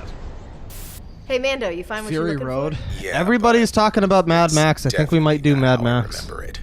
Well, hurry back. You've got someone little waiting for you. A lot of Melvins as well. What the fuck is that? That is the most adorable thing I've ever seen. Too cute, too cute. Fury Road. Wait, you all like Half this? a bottle. How can we? Oh, I had half a bottle of Jack. I have a full bottle of Maker's I Mark. have I never came seen prepared. anything more precious. Where can I see Precious. more of that? Well, Christmas I guess you can follow episodes? us. I mean, we are technically Star Wars. What? Can't be. It's Oh. bringing all these fans together. Well, without it, I wouldn't be here.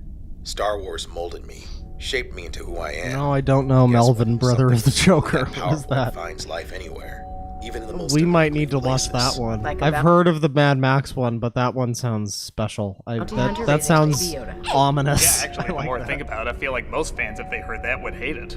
Yet here we are. Can I come? Yeah, me too. And me? Sure. Come on, guys. Let's go down a different path. He is so adorable.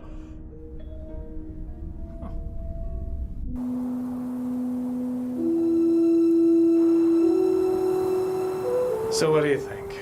Is there a new hope for Star Wars? For now. And when that fades, I like the fucking like fake Star Wars music in the background. It's so close to Star Wars, but it's not. It's great. another will appear. I think it's just because I'm done with the Star Wars movies. Doesn't mean I'm done with Star Wars. And like anything special, it isn't done with you.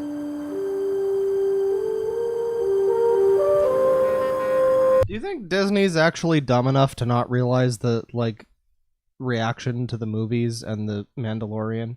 You know what I mean? Like the obvious reaction where the Mandalorian's like a pretty decent show that wasn't massively corporately meddled with, and then the fucking movies are just like this shit show. The one thing, like that's the thing that I take away, the silver lining from The Rise of Skywalker. It might not have been a great movie. It wasn't a great movie. It was a pretty shitty movie. I would have given it like a 6 out of 10 probably, because it's like a little better. It's like a lot better than I was expecting, and I would say it's better than like Phantom Menace or whatever. But you know, I just, the one silver lining in all of this is that they are now forced, if they want to continue the Star Wars cash cow, they are going to need to do something a little different. Like, yeah, we can make the fucking like Han Solo. We can make the fucking Obi-Wan Kenobi show or whatever. We can do all that stuff. We can do that little bit of that, but we're gonna have to go full Knights of the Old Republic here, and I'm pretty excited about that. That is the one silver lining of all of the Star Wars shit, is that they're basically obligated to go like Knights of the Old Republic or something else. What the fuck is the name of that alien like species that becomes the new Star Wars enemy in the extended universe? Like after the Empire is gone, there's like some other alien group that shows up. Maybe they'll do that. Like, that could be kind of cool. I think there was like a tacit acknowledgement of the extended universe, I think, from what I heard. The lightsaber thing at the end of the movie. Maybe we're going to get that here at the end of this review. Dramatic shot of Doug Walker.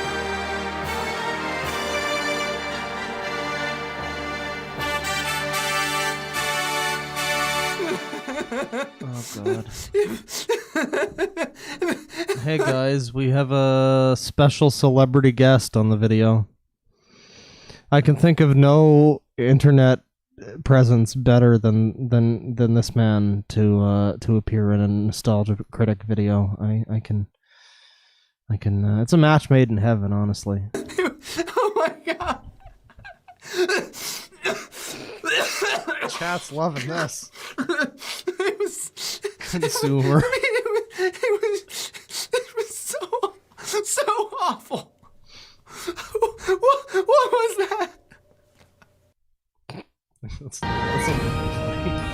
That's slightly funny, but to be fair, it's only funny because he is such a fucking Zoom consumer. Yeah, I don't know. That guy is like the poster boy of like. I don't want to be mean because like I remember I'm subscribed to a channel called Amanda the Jedi, and she's pretty cool. She kind of does like Philly D videos, but not Philly D. She's not a robot reptilian creature, so that's so it makes me actually want to watch her. But she talked about there was like some lady on Twitter or something who was like bullying that guy after his reaction video came out, and I remember like.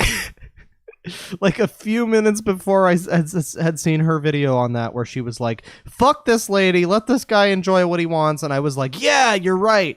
A few minutes before or after that, I had seen Mr. Medicare on stream shitting on this guy. He was watching the reaction. He was like, look at this little soy boy, look at this little pansy or whatever. And I was just like, yeah, fuck this guy. It's amazing how malleable my mind is. I am just a mass of fuck you energy waiting to be pointed at somebody.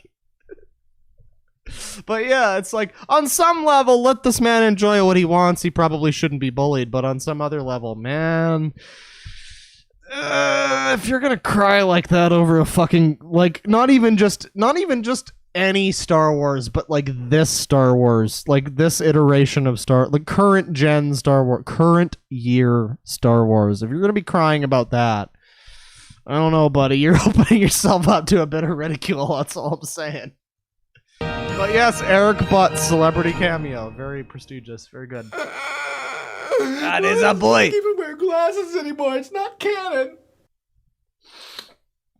Hey, Doug Walker here. I love the name of this week's charity shout out. It's Action Ministries. It's not quite what you think, but it's still really cool. Action Ministries mobilizes communities to address the challenges of Thank you. poverty. Oh, good. Okay, well, at least they give money to charities. Let's just hope this is one of the real charities and not one of those phony fucking jape charities that spends all the money they get on Chinese food. What was the one? Melvin? Oh yeah, baby, I can type. Melvin, brother of the... Oh no, what is this? 4 years ago? Okay, this one is kind of short. Oh god. Oh, we live in a fucking society, ladies and gentlemen. Okay, alright, we're doing this. Melvin, brother of the Joker. This one's kind of short. We might do this one and then also the the Mad Max one. Hang on, let's get a good shot here of our boy. I'm cool. Hello. There's our boy. Let's get that full screen while I take a look here at the super chats and things. Oh, let's see here. Oh man, a couple of these. $5 from Artyom Zaitsev. NC looks like a mix between Johnny Sins and my uncle that tried to sell me his infant son for heroin. I could smell that description of that interaction. That's beautiful. $5 from Blue Tin Soldier. Greasy man, I am here to throw more pennies. Tell me of the guitar, and did your fingers hurt when you first started practicing? Yes, they fucking did! And let me give you some fucking, like, shout this shit out from the rooftops. Here's something that they never tell you, people, ladies and gentlemen of the chat. If anybody here is considering learning a stringed instrument, specifically the electric guitar, I cannot speak to other instruments. Maybe the violin isn't like this. Maybe the fucking, like, I don't know, that weird Korean instrument, the zither or whatever. Maybe it's not like this. But the electric guitar, you are going to have a hell of a time wiping your ass after you learn to play the electric guitar. Because there is the period where your hand, your fingers are all like worn and shitty because of the guitar. Because digging into the strings, you know, it's going to cause like blisters and things, and that stops after a while once you become more like when you continue practicing. And even if you stop practicing for a while, when you've played guitar for long enough, it's kind of like your fingers know what to expect. Almost, it's like they're immunized against the strings to an extent. But yeah, like, it goes away after a while. But when you are first learning to play the guitar, you are going to have a hell of a time wiping your ass. That is something that nobody will ever fucking tell you. That is something that nobody has ever mentioned before, but I am surprised. That's why you learn a Spanish acoustic with nylon strings. I am thinking of buying an acoustic guitar, actually. I hope the Boxing Day sales are still on. I don't think they are, but fuck it. I am a music man. I have released 2 songs in 2 days. I'm basically Paul McCartney, okay? Bitches swerve. I'm gonna get that acoustic guitar. But let's see here. Ass Butter with $2. Can I give Suck Daddy Uwu? I am worth more than $2. I am not a $2 hooker like Bella Thorne. I am at least a $10 hooker, fucker. But thank you very much. Fal Your Pal with $5. Watching this in and out of sleep is a fever dream. I mean, watching this while you're awake is a fever dream if you're doing it right. But thank you. 50 SEK from Anders Pack. I think they managed to make it good by using a hook to finish all of the joint, as they're too stupid to have heard of a fucking tweezer. I have no idea what this comment is in reference to. I have no idea what this is in reference to, but thank you. And I agree. Thank you. I don't know, but Dan with $2. Can someone fill me in on the NC controversy, please? I mean, this stream isn't really about controversy. This is just kind of a general purpose. Let's talk about Star Wars and laugh a little bit at some kind of cringy YouTube content. But the NC controversy, I guess, if you want to be filled in, there's a lot of videos that do talk about it. I think already fucking burps. That's what alcoholism gets you, folks. That and like 6 pounds of mozzarella baked tortellini stuff. It was very good.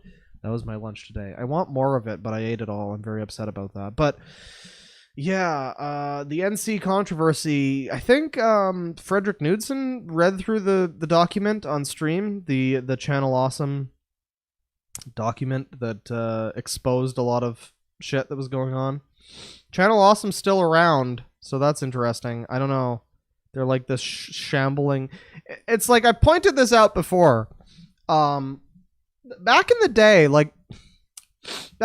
on That Guy with the Glasses, which was the name of Nostalgia Critic's site back in the day, he and his other people like Linkara and Brad Jones and Spoonie and Film Brain and like Nostalgia Chick. I know way too many of these names. Please stop me. Somebody stop me! But they would occasionally like show up in the reviews, and they would be like, a guest contributor or whatever. And it was kind of cool.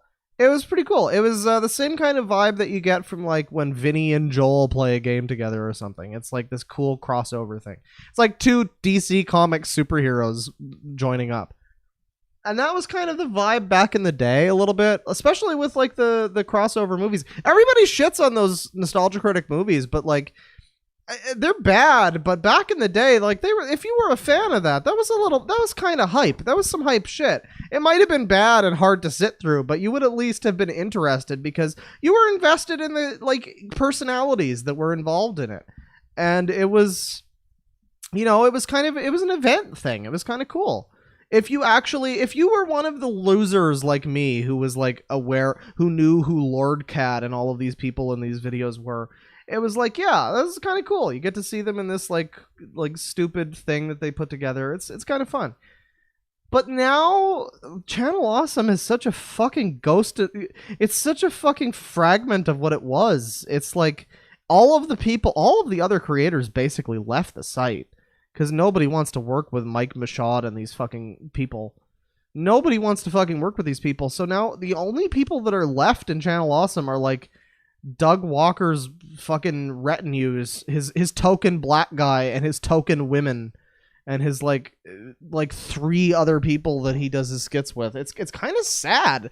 I mentioned this the last time when we looked at the wall video that he did, but it's like back in the day, you might have disagreed with the point of the video, maybe you might have not found it funny, but if you also liked Obscurus Lupa or whoever, and she showed up, or Spoonie or whatever, Dr. Insano showed up in a sketch, it was like, hey, I know that character, I clapped because I recognized blank. It was kind of fun back in the day, but like now that whole like sense, that whole like kind of network of people, that's just gone, and it's just like Nostalgia Critic and his weird like hangers on. It's really sad. It's honestly really fun. Like he can't even get multiple people to play. He is doing a scene in his last video where he has fucking Leia and Rey being played by the same fucking quote unquote actress.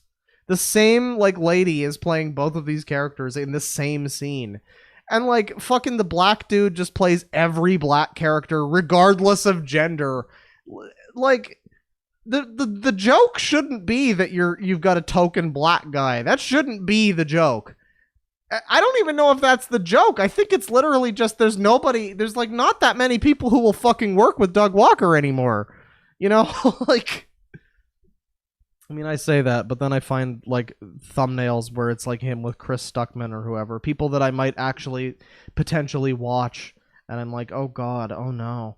I spent like a couple days like binge watching some fucking Cinema Snob like a few months ago, and then he showed up in the fucking wall review. Do you know how bad I felt? Do you know how betrayed I felt? I watched that man shit on Big Bang Theory for 3 hours. And then he just goes and shows up in a fucking Nostalgia Critic skit. It's like I watched him have sex with my mother. It's Jesus Christ. But yeah, it's like not that many people besides like occasionally Brad Jones and once in a while some other YouTube internet person will actually like really work with Doug. Everybody has left the site, and it's kind of sad now watching these videos where it's just like it's this fucking skeleton crew of people that are still willing to hang on. Fucking Stockholm syndrome actors willing to hang on after all of the controversy. But that was a brief 20-minute diatribe about the nostalgia critic controversy as asked by Dan. There you go. There's a quick fill in on the nostalgia. It only took a half an hour of stream time. It's fine.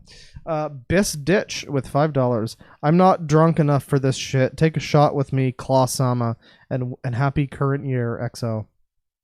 I mean, if you say so.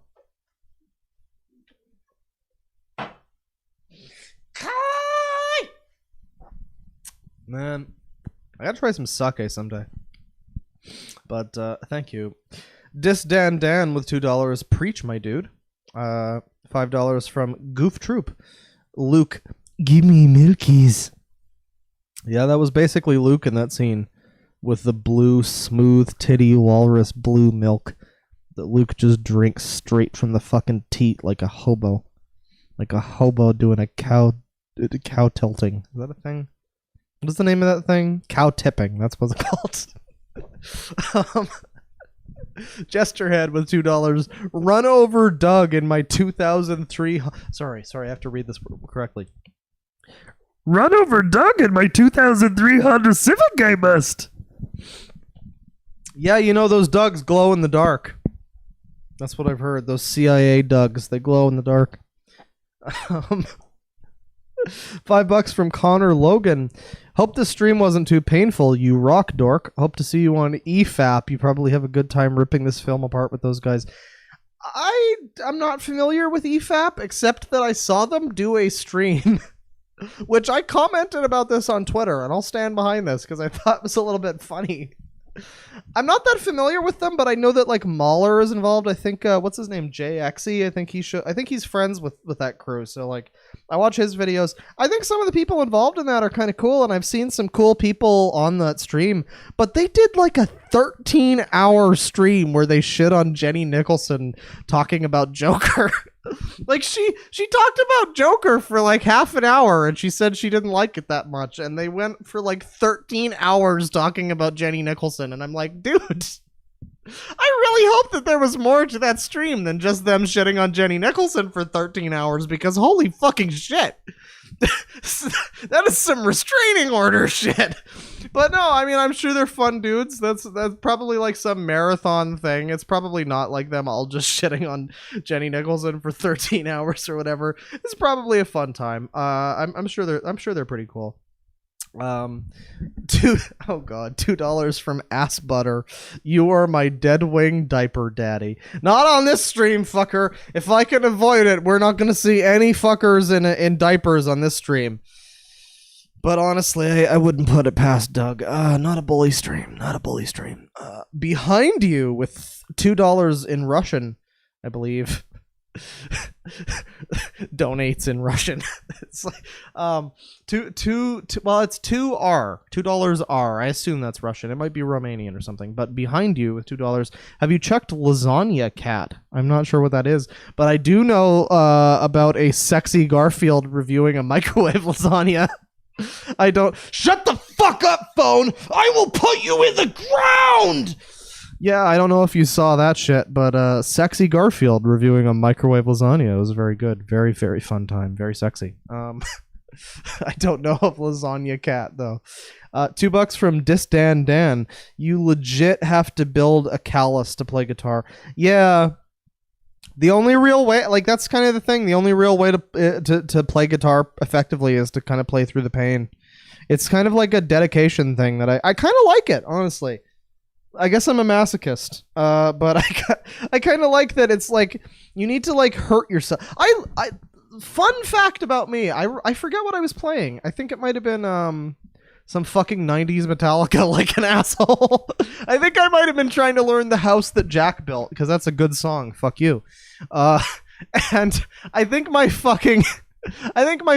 I forget if it was that or it might have been Blind Guardian, but something that I was playing at like 3 a.m. a couple of years ago, my fucking fingers started to bleed, and I was like, okay, this is the moment where we stop playing the guitar. Because, like, yeah, you're playing a guitar. It's literally just you, like tough, forcefully gripping into metal strings that are like thin wires. They're like the kind of wires you could garrote somebody with if you're playing on a guitar.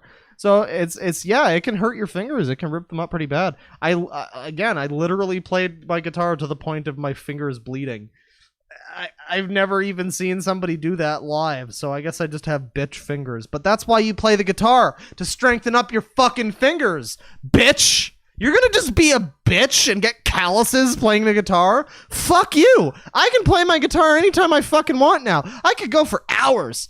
Man, I got mad skills on the guitar. I can fucking fly those licks and those riffs, homie.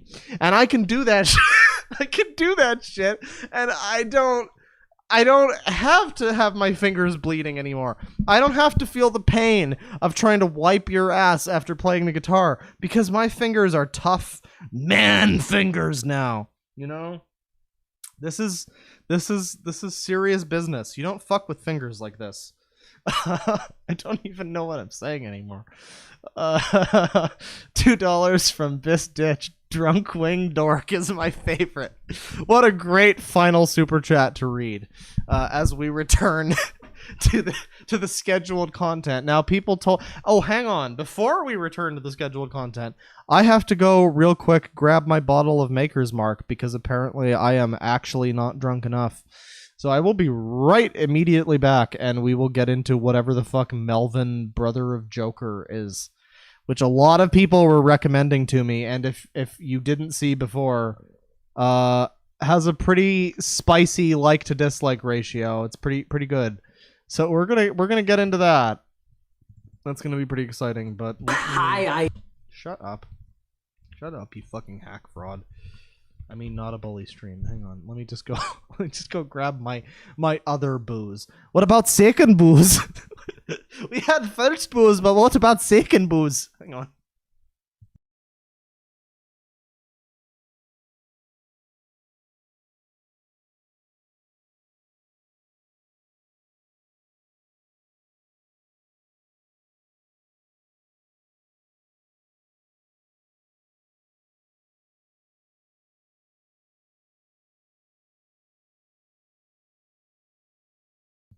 Okay, we have returned with second booze. Everything is fine. Now, the moment that defined a generation. Melvin, the brother of the Joker. Melvin, brother of the Joker. Melvin, brother of the Joker. Melvin. Wow, thanks! I already hate it! I really already hate this. Hello. This is so good. I am Melvin, the brother of the Joker. I'm sure a lot of you haven't heard of me, but I am the brother of, yes, the infamous Joker. You know, why so serious, you know, all that stuff. Actually, I too have... So this was posted 4 years ago. This was posted in 2015. Oh, originally aired in 2009. Oh, this is one of Doug's worst sketches ever. Wow, even they're saying it. Okay, that's cool. So I can officially bully this. Wow, get a load of this fucking guy. Get a load of this fucking guy. Okay, bullying done. Thank you. But yeah, one of Doug's worst sketches ever. It's amazing that they're willing to say that, considering the caliber of content that they like currently post on here. But apparently this is from 2009. So when I was about to say, okay, this is like a little late for Joker comedy, honestly, it's not. This is right around the time that the Joker memes were a thing. So in context, let's keep in mind, this came out at a time when the Joker meme, the why so serious and all that, was still kind of a thing. So, you know, maybe it's not going to be the worst thing in the world. I've been working on my own catchphrase. Sploopity splooch. May not be as catchy, but I think it works. So, yeah. All right. First of all, I'd like to welcome all the newcomers to my blog. Hello. Hopefully we're going to talk a lot about evil. Lots of nasty evil. Did I repeat myself? I guess it doesn't matter. You know, because evil does repeat itself. It's all about getting that massive... Oh, God. I don't know where I'm going with that. Anyway, okay, so...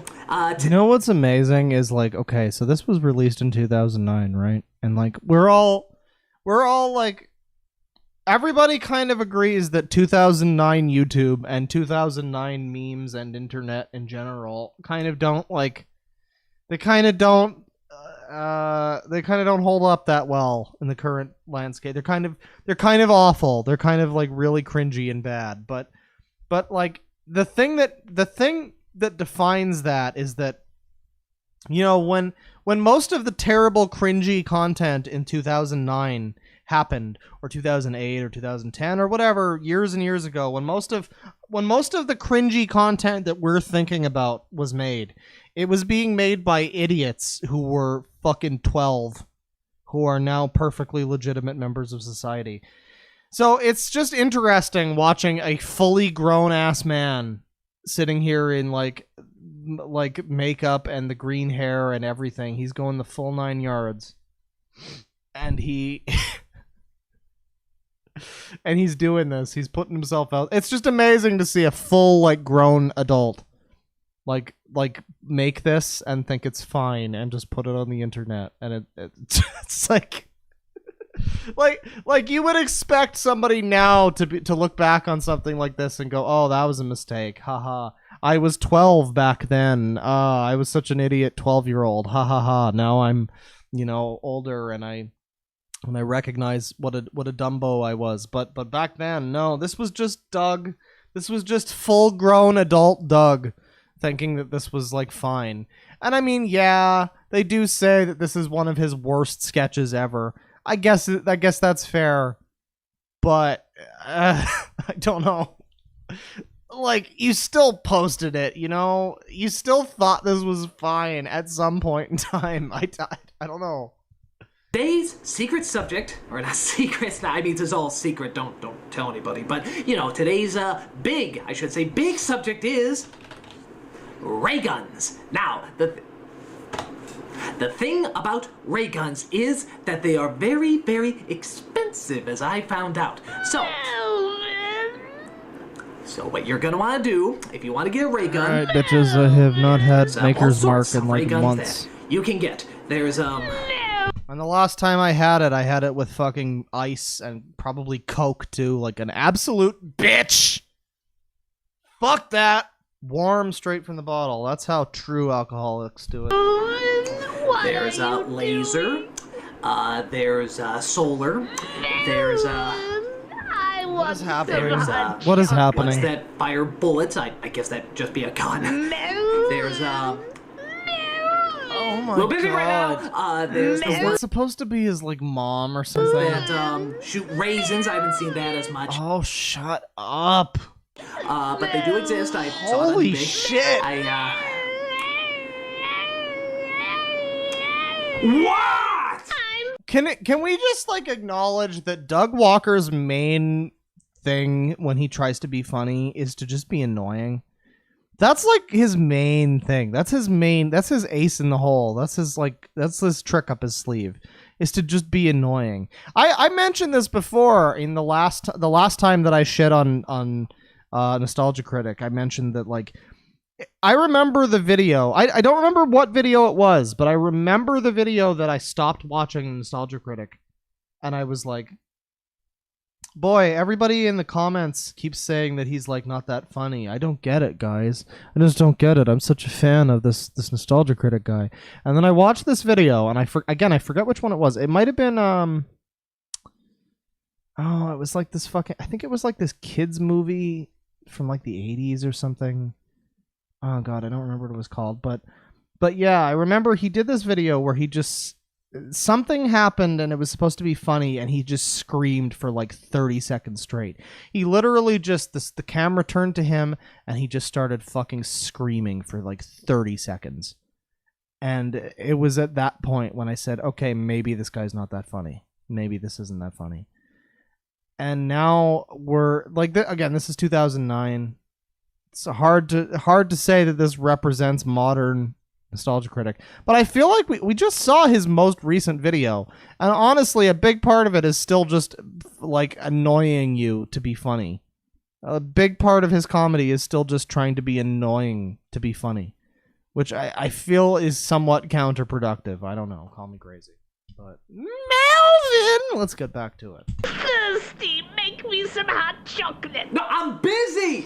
I'm doing busy! what? That's my, secretary. She is, very, very evil indeed. Why haven't you taken out the garbage yet? Mom, please don't annoy me! You see, the joke is he's a loser who lives with his mom. That's the joke. See, the joke is that he lives with his mom. To keep it down, mother. That's the joke. He said mother because it's his mom. That's why it's funny. You should be laughing, you fucking swine. Hurting my ears. So anyway. Such a failure. Mom! Why can't you stop? I will not.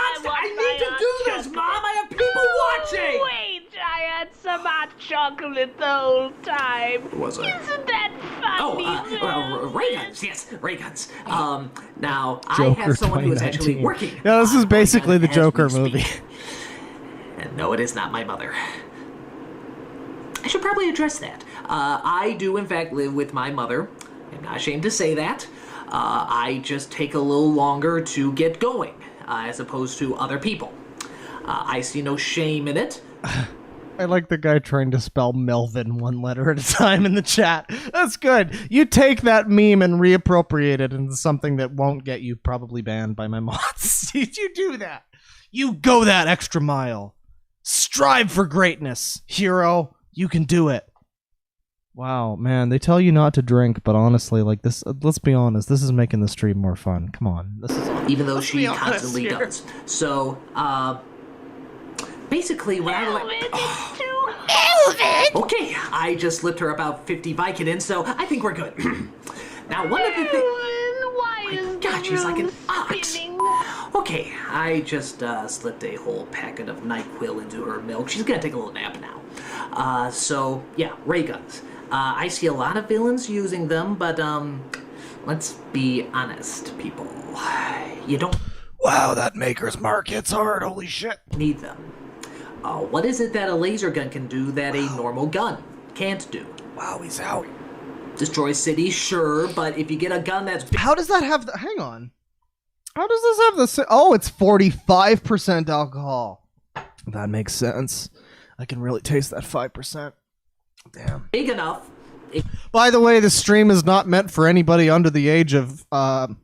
whatever age doesn't get me a $40,000 fine. I don't know, YouTube. Just let me have fun. Fuck you. Stop being a minefield to just, like, have fun on YouTube, you fucking assholes. Could do that. I don't know where you'd buy the bullets, but I'm sure they're out there. I'm sure they are out there. Massive, massive bullets. What a society. Okay, maybe a ray gun would be a very, very good thing. Yes, Zara, he is drunk. But I do not have the money for some. I've been debating whether or not how to. I've been thinking how to get. Some and he's bullets. gone. I am still perfectly within my faculties.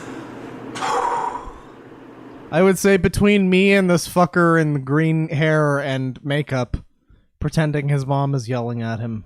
I'm sorry, I just. I'm the one of the two of us that's less stress, crazy. You know, I still haven't gotten a job. You know, what am I talking about? Evil's my job, yes, because I am Melvin, the brother of the Joker. Oh, God. She woke up, my God, how did she wake up? There's like one joke. I'll be in a minute, Mom! So, yeah, ray guns, I don't... The thing is like, there's something to be said if you're like a YouTube comedian or whatever. You're an internet comedian, sketch comedy guy, you're doing a joke, you're doing a video like this. There's something to be said for a running gag in the video. Like the main joke of the video is one general gag, which in this case is his mom going, Melvin! But the thing is, that's only funny if it's not something that everybody knows. You know what I mean? Like loser nerd guy lives with his mom is not an original funny joke. You can't carry a video on a joke like that. You just can't do that. It's just not going to be funny. You can carry a video on an original, interesting joke, maybe subvert it at the end, do something that you might not have been expecting. But when your whole video joke is just, it's funny because he lives with his mom because he's a loser, because it's funny because he lives with his mom because he's a loser, because it's funny because he lives with his mom. Yeah, it stops being funny pretty quick. Like, we get the joke. I don't know. I mean, I say that. I don't remember this sketch when I was a fan of Nostalgia Critic. It might have been, like, removed. I don't know. I remember he had the bum sketches, the 1 minute reviews or whatever with the bum character. And even at the time, I remember I liked those because I was stupid. But even at the time, other people on the like Nostalgia Critic forums, that guy with the glasses forums, and the comment sections were also like, "Yeah, this is not funny. This is really not that funny. You shouldn't make these anymore. You should stop making these. These aren't funny." So I don't remember this specific sketch, but I guess in 2009, I don't know. In 2009 was a joke about he lives with his mom, so it's funny because he lives with his mom because it's funny. I'm not doing that again, but was a joke like that a whole lot funnier 10 years ago? I don't think it was, or 11 years ago, I guess at this point, but I don't think it was. I feel like that still wouldn't have been enough to carry a video that was, how long is this? Fucking nearly 10 minutes? Don't see the necessity of Such a failure. Mom! So, which Joker is he parodying? I do not see the again, necessity. this was posted in 2009. So this is within the period of when the Joker meme was relevant. So if he does a Joker meme, if he says, like at the beginning of the video, he said something about, "I'm the brother of the Joker, you know, not so serious," and all that. It's like, or why so serious rather. That's all still relevant at this time. So we can like cast our minds back to 2009, to April 12th, 2009, early 2009, when that was still a meme, when The Dark Knight had come out like a year before, and this was still like fresh. I don't know. I still don't feel like this would be that funny. I can't imagine having found this that funny, even back then. I don't know. And they do say this is one of Doug's worst sketches ever. So like they're aware of it, but even still, let's just bask in the enjoyment of this. But I have never heard of this, but I asked people to suggest other Doug Walker, other Nostalgia Critic videos, and multiple people were saying Melvin, brother of the Joker. And this is like the thing is, they call this one of Doug's worst sketches ever, and they're probably not wrong, but doesn't this just represent the whole channel in a way? Doesn't this just kind of represent what the fucking... This is the saddest part, too. This was released in 2009. Early 2009. The 4th month of 2009. This is well over a decade ago at this point. And this is kind of prophetic. This is like the level of comedy that his fucking current sketches are on, where it's just like, hey, it's funny because it's Doug Walker in a stupid like costume. And we made some like really low-hanging fruit joke about like something, you know. It's just not that funny. But it's amazing because like this was 2009. This was when he was still making videos that weren't completely terrible. So it's incredible to watch this now and be like, wow, this is basically the future. This is what he wants the channel to be. That's the scariest thing. They call this one of Doug's worst sketches ever. But this, make no mistake, this is what he wants the channel to be. He does not want to be the Nostalgia Critic sitting at a desk talking about the objective or subjective, perhaps, flaws and merits of a movie. He does not want to critique a movie. He wants to dress up in these stupid fucking costumes and do these terrible sketches. This is what he wants the channel to be. We call this one of Doug's worst sketches ever, but honestly, this is basically what his channel just is now. It's just terrible sketch comedy. We'll somehow get one. Actually, I have a friend who was actually building me one. He works at Circuit City. I think I will just give him a call right now. It's ringing. Hey, B, how you doing? Melvin. Yeah, isn't it funny how he looks the same 10 years ago? He looks like just as old. Yeah, that's right. I didn't think. When you say somebody like Keanu Reeves looks the same as he did in 1994, that's like a compliment. But this is like, it's like the opposite. It's like you grew into an old man at the age of 25, and you've just been a weird old man ever since. You look basically the same. Like the same weird, gross old man 10 years ago. That you forget me. So not a bully stream. Not a bully stream. How's our ray gun doing there? Objective criticism. Well, let's see. Well, does it still shoot lasers like we thought? Oh. Well, how large is it? 2 inch. So that's like that can fit in my pocket. It's not really a gun, that's more of a toy. Well, what does it fire? Fires cashews. Well, that's not going to be very threatening to the hero, is it? No, it is not. Ha ha ha, it fires cashews. It's funny because why would you fire cashews? It's funny because cashews are not what you would expect to be fired in a situation like that. Boy, this isn't funny. I don't care if the hero is allergic to nuts. That's not going to work. Okay, calm down. Calm down. Not talking to you. I'm talking to me. No, I didn't mean to yell at you. No. Do you really want me to sing it now? Got a song too. We've got a musical number. I'm There's so a excited for this. place Here we go, guys. all over the world tonight. Tonight. We will see each other. Yeah. All throughout the night. All throughout the night. Out of sight. Okay, so I can't remember the words, alright? I don't care. You know what? You know what? I don't care. By the way, I had a new song. I showed in the beginning of the stream the song that I finished making today. And I might continue finishing it. I might like do some more mixing or whatever, but I actually had a new song from like yesterday that I posted. 2 songs in 2 days. Again, I am literally Paul McCartney with peace and love. But yeah, I had this song from yesterday, and I'm basically rapping in it. I think it's okay. It comes off okay. I think I did the best I could. I wanted to do a rap. I kind of like hip hop. I'm a big fan of like instrumental hip hop, but like I wanted to do like some rapping, I guess. And I tried to do it in a way that was the least white Canadian. So I had to pitch down my voice and do an Ultron impression, basically. It's great.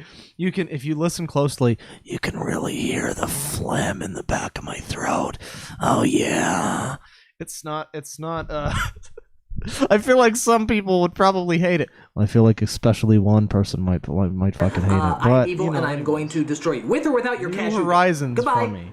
I'm a fucking YouTube rapper now. Yeah, I'll see you Tuesday. I'm sorry to disappoint you. Kids!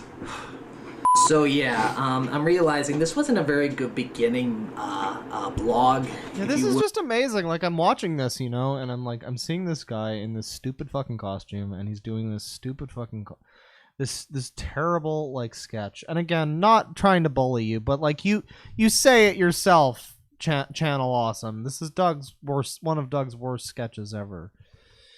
And it's like, it's amazing watching this because a lot of us in chat probably, I personally have like not exactly sketches, but shit like this that I am never going to show to the public that I made like in 2010 or whatever, 2011, that I thought was really funny and witty and original. And like, it's amazing because I was like 15. You know, I was like fucking 15 when I thought that this kind of thing was funny. But he was making this kind of like cringy, embarrassing like sketch that you would look back on 10 years later and be like, "Oh God, was I really this big of an asshole?" He was making this when he was a fully grown adult. It's really easy to forget that, but he was an old man back when he started, and he is just older now. If anything, he's worse now. Oh God! But even back then, he was like old enough that he probably should have known that this was not funny or wanted or like watchable in any way. Jesus Christ. But my guess is that the next ones are going to be better because going to do a lot more robbing, a lot more stealing of things, and maybe, just maybe, I might pant somebody. Maybe a certain somebody with pointed ears and wears all black. That's right. It's very sexy. The human ant. It's very sexy boy. Yeah.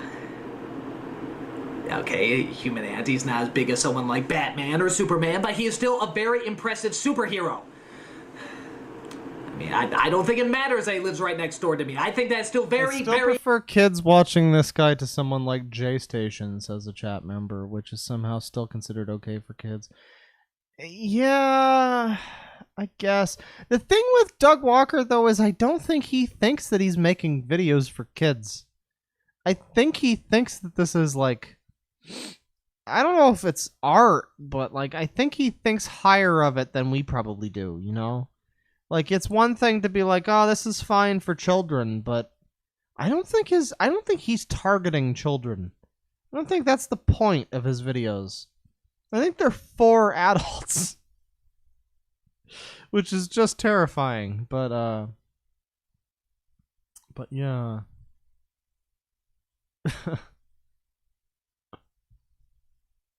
Oh God! Oh, sorry. I'm just looking at the chat now. Clark, impressive. I know a superhero that can I'm good, obliterate. No, not obliterate. That's what I do. That can save people from me obliterating the world. Yes, yes, that is very impressive. I'm sure that's a lot better than half the people you know.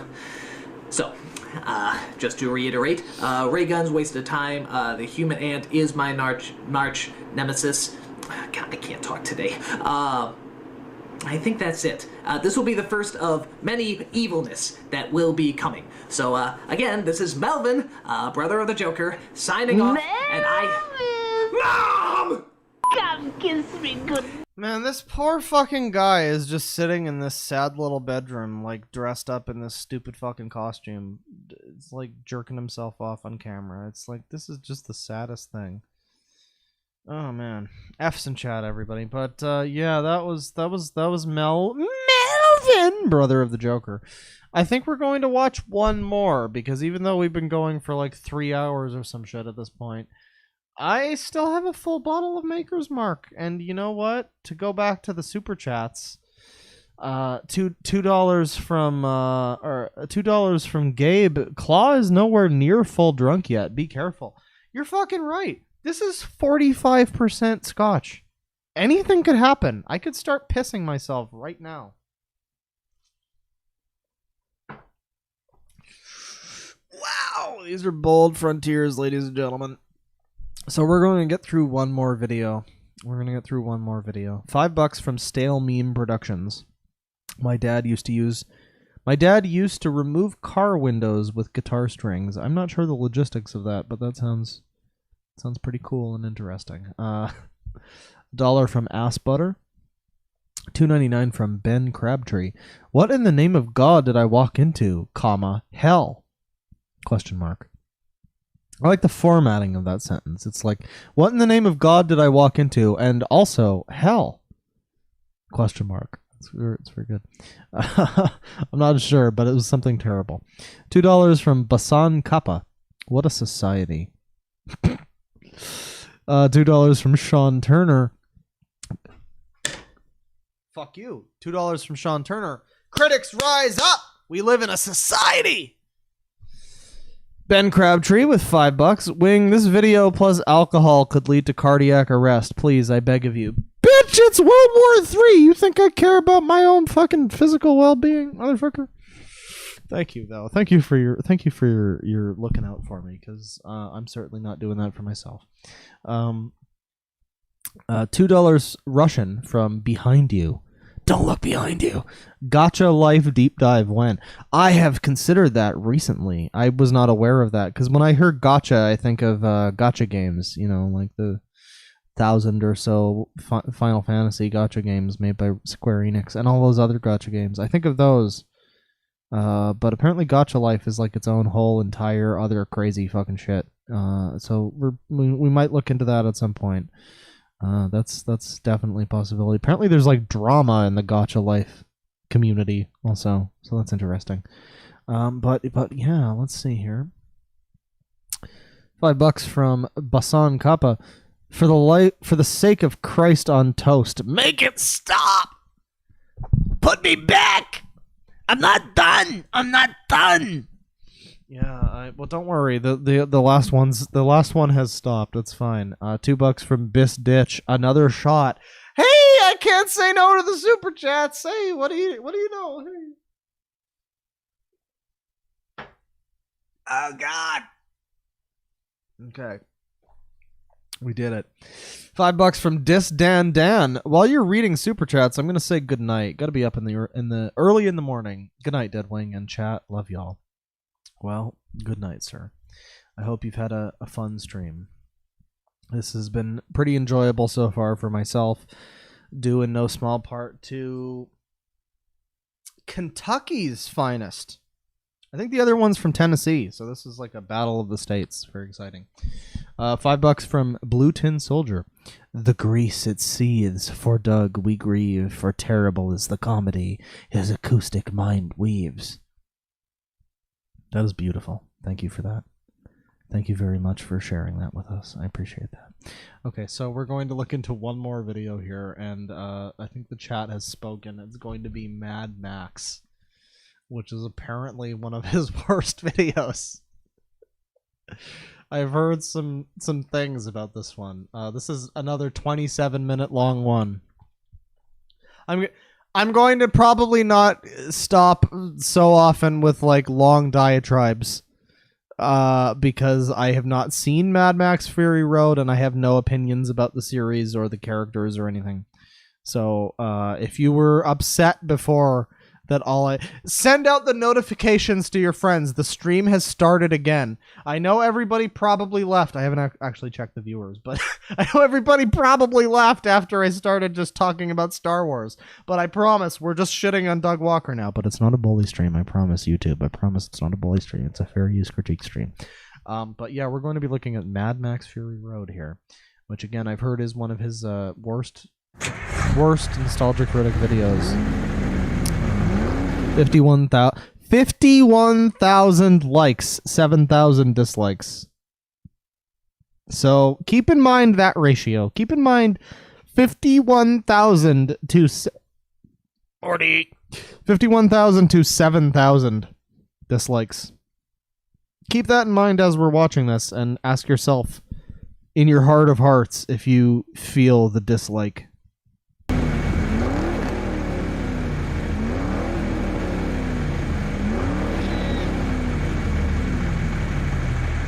Mad Max Fury Road. This movie was incredible. Movies, and then there's Fury Road. It kicked our asses so much it kicked our mama's ass. No other film will ever be better than Fury Road. Sitting in the theater like this. Fury Road is the greatest film ever, and I have not even seen it. Dad, this is the greatest movie I've ever seen in my life. It is everything that you want and more. Let's go, watch, see this I think I'd rather watch the lady on the news talk about Mad Max than...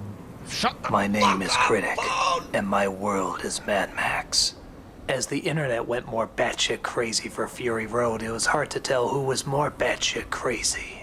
Deadwing, if I give you $2 everyone else. I will enlist for Vietnam. I am the one who runs. Well, I mean, you're the one that's completely in control of the situation. Why are fucking subtitles on now? Why did this happen? Hang on. What? I didn't... What? How did they get turned on? That's insane. Okay. Fanboys and the haters. I mean, it's good. Really good. But is it the masterpiece everyone praises? Hell, I have to be careful. Even just thinking that can piss off some extreme fanboys out there. You know what's kind of sad is, like, Doug Walker... I've thought often in the past, watching Red Letter Media, because I am a pretty big Red Letter Media fan. I'm basically a shill of theirs. I get paid by Red Letter Media to talk good about them, except for that one stream where I talked about some past shit that happened, but let's just forget that happened. But yeah, I'm a big fan of Red Letter Media, and I go back and I watch like the Plinkett reviews from time to time, and I'm like, this. I don't know if they knew when they were making this. This is one of those things where they just kind of like influenced a whole like, I don't know, genre of content. Like there's this whole entire like genre of fucking content that's been influenced by like Red Letter Media and by the Plinkett reviews, and even just by like Half in the Bag and Best and the Worst. Like they've been around for a while now too, and I just.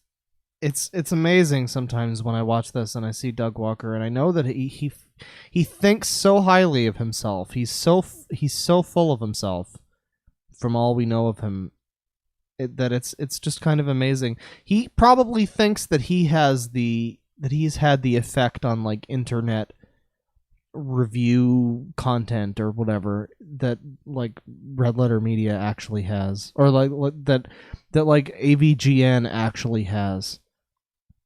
It's worth noting that Doug Walker is basically just an AVGN ripoff. Like he was he was kind of like the first one, and so he was the first one. So it was like a novelty, and they were like, "Oh, okay, haha, we'll do a rivalry, haha, haha." Just smell the eggs, Yoshi. But it's like I think he's more full of himself than he probably should be for being a guy who basically just took what AVGN was doing and applied it to movies, and then was not even as like influential or interesting as the Plinkett reviews, which came out after he started doing his thing. I don't know. I know that he is pretty full of himself from all that I've heard about Doug Walker. He thinks that he's like hotter shit than he might actually be, and it's just fascinating to me. Watching this whole intro here was what got me into this, where it's like we're zooming in on the back of his head. It's really like, good. But is it the masterpiece? Yeah, it's the Critic, everybody. It's our boy. He's the Critic. He's the Critic. He's the internet movie critic. He is the Critic. It's in his name. And it's like I don't know. I'm pretty sure if we zoomed in slowly on the back of Rich Evans' head, that would have more of an effect right now than this. Everyone praises.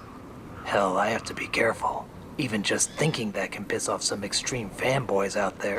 Like epic review. This we hear about you hating Fury Road. I never said I hate it. I thought it was good. Good? Don't you know on the internet that's the same as saying it's bad? Well, I just thought it was short on story and not very practical. Did you hear that, Impractical Joe? It is not about the logical necessity, but the excuse to display the amazingly action-packed, awesomely awesomeness. We even have a station running 24-hour Mad Max imagery, so that the people can see how superior Fury Road is.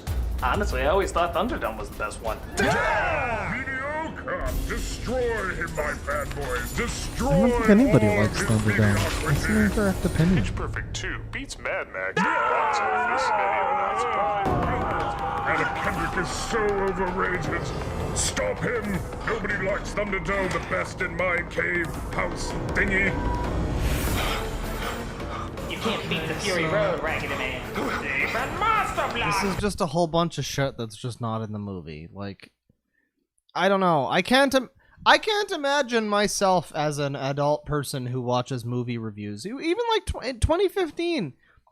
This video was posted in 2015. This was posted in September 23rd, 2015. Back in 2015, Ralph the Movie Maker was doing his videos about like the fucking DC movies and shit and how bad they were. And they were fine. They were fine fucking videos that weren't like this. I can't imagine, even in 2015, when I was stupider than I was now. And I'm pretty fucking stupid now, especially when I'm drunk. But I can't even imagine in 2015 I would have clicked on a review of, like, okay, hey, I'm whatever. I want to see a review. I want to see some people talk about a movie. It's going to be interesting. And I click on this video. And it's just like, how many minutes into this are we? We're 2 minutes and 20 seconds. It's just this sketch that just doesn't stop. At this point in time, I would be like looking ahead in the video for when the part of the video actually starts where he's like sitting in front of the desk and he's like doing the video, you know? Like I was watching some old Drew Gooden earlier today And there was this one video, it was his 100,000 subscriber special, which came immediately after his 5,000 subscriber special. And it was like a 2-minute sketch or something in the beginning. First of all, it was an actual interesting comedic sketch. It was actually funny and enjoyable and made me laugh, and unlike this. But it was like 2 minutes or something in the beginning before he actually got to the sit down at the desk part of the video, and I was like, already like a minute in, I was like scanning ahead to see when the real video starts.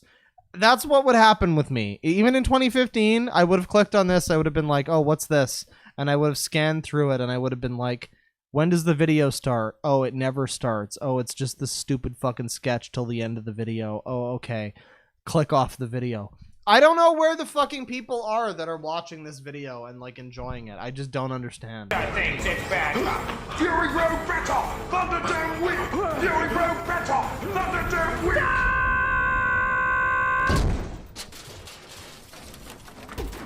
Fury chode. Drive! Worst braces ever. Just drive! Says who? My foot! Treason, betrayal, and enjoy your Thunderdome! It's in a lot of work. Pride, my beloved fanboys. Show him a world of excess testosterone.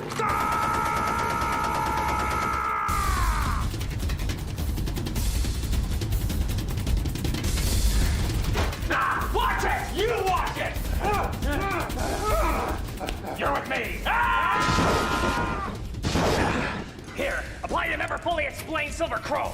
This isn't chrome, it's cake glaze! Oh, what a glaze! What a lovely glaze! Screaming! Oh, look at these effects, guys. Look at the screaming and the effects and the terrible, terrible, terrible effects. Isn't this funny? Isn't this just so funny? DeadwingDork clocks make it funny. Hey, I'm trying. Hang on, do you need me to drink some more? I'll try to drink some more. I'll see if that makes it funny. Pawns of movies. Does Tom Hardy always have to wear shit on his face? That is not true, because Lele Pons has quite the ass on her, and I don't think that Doug Walker can say the same. Fucking Fury Road. What? You didn't like it? We are minus action, one. It was a great rush, but why does that make a masterpiece? Reason that I would ever watch his So video. you're one of those first two films people. Actually, I like Thunderdome the best.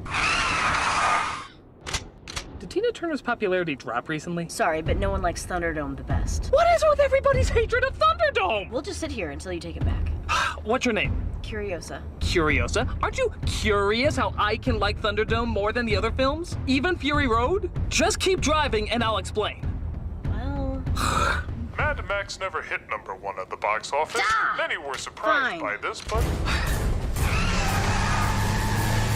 Cool robot hand. I think I have a new waifu. We're running low on fuel. Boost the engine with some intense fast motion stare.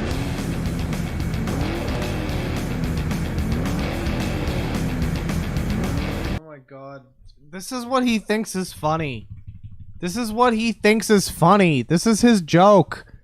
Is him opening his mouth and doing a soy boy face. This is the joke. That is what the joke is in this scene. It's just him making a stupid fucking face. But Doug's not like the other girls. Okay, so we know the Mad Max movies take place in an apocalyptic future where ex-cop Max loses his family. In Fury Road, he saves the abused wives of a religious dictator who controls all the water. It also gives us arguably some of the best action in movie history. Right. But does incredible action and an adrenaline rush equal a great film? You do have a penis, don't you? Okay, but 96% on Rotten Tomatoes great? Oh, it got 96%? That's awesome. Yeah, until you realize that according to the critics, that technically means it's better than Pulp Fiction, Fargo, Jurassic Park, Exorcist, Die Hard, Hunt for Red October, Terminator 2, and every Indiana Jones movie. Really? Yeah, I think people got so hyped up on the adrenaline that they forgot it's just a simple chase movie. And what makes your precious Thunderdome less mediocre? Because the chase is only the climax. The rest is character, story, and unforgettable lines. Who said the first two films didn't have memorable lines? Name one right now. Oh, what a lovely... That's Fury Road. Witness me! Fury Road. It's Fury Road, isn't it? Yes. Are we really just measuring movies based on how memorable their lines are? I'll have you know that Batman and Robin has many memorable lines. Does that make it a great movie? I don't think it does, but it does make for a cool party. Now, quote some lines from Thunderdome. Oh, I know. Raggedy Man. Who runs Bartertown? Master Blaster. 2 men enter, 1 man leaves. Exactly. You remember it more because it was more engaging. It broke up the action with good writing and twists and turns. It was just better storytelling. Hey, just because we don't have a lot of talking doesn't mean we're not telling our story. We're telling our story through strong visuals and through strong acting. Oh, come on. The acting's good, but... Tell me what I'm thinking by just looking at my stares. You're on a mission and you're not gonna fail. Right. And this one? You're afraid of what's gonna happen to those you swore to protect. You got it. And this one? Jesus! Get back here, you fucking nuts! Crap! Hand me another exploding stick! We ever meet bazookas? Exploding stick! Under the seat! Under the seat! I just can't understand how a grown adult made this. Holy shit, this man has the mind of a 5-year-old. Not a bully stream, I promise. I can't find it! Look in the box that says stick! I never learned how to read! AVGN has more memorable lines than Nostalgia Critic. Yes, AVGN is still worth watching. There are some old AVGN videos that are a bit cringy now, I won't lie. There's some parts where I hear him say some things and I'm like, oh god, are we doing this? And it's a little bit cringy, especially some of the skits where he fights Bugs Bunny or whatever. A little bit cringy. But you know what? It's like, for 2007, that was fine, I guess. For the time that came out, there was no reason to think that it was cringy. It was like a different original thing, I guess. And AVGN also like stuck with his thing and made it better and kind of refined it over the years. I don't know. I have mad fucking respect for James Rolfe. I know some people like to shit on him for some reason, because he's... Let's be honest, because he's famous. Some people like to shit on him. Of course, that's the reason. But, yeah, you know, some people like to shit on James Rolfe. But he did something interesting and different. And then Nostalgia Critic, Doug Walker, just came along and was like, hell yeah, dude, I made this.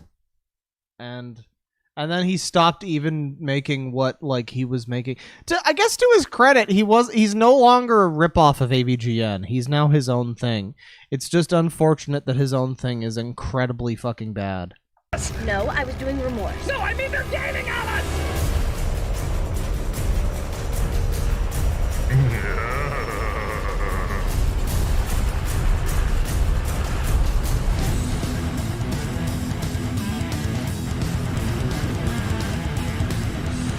What the hell is that?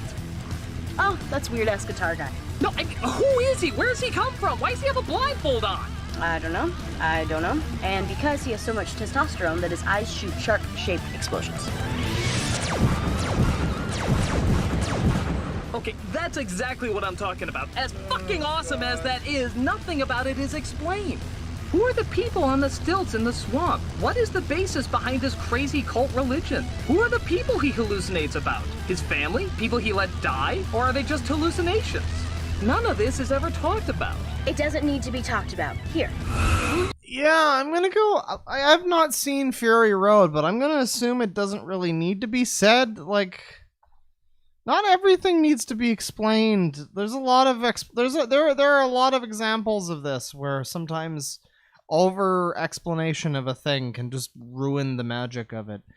I haven't seen Fury Road, but like from the stuff that they just mentioned, the figures on the stilts in the swamp or whatever, that just sounds like something cool that I would like see, and I'd be like, hell yeah, that's weird world building stuff. What's going on there? Let me think. Let me engage with the movie as a human being and think about it, and think about what I think that represents or what it implies for the movie as a whole. Something like that. Maybe it doesn't do anything, but I'm thinking about it, But instead, Doug just wants the movie to spoon feed you everything, I guess, is what's going on here. Watch the fucking road! Weird ass guitar guy, unleash your phallic rage!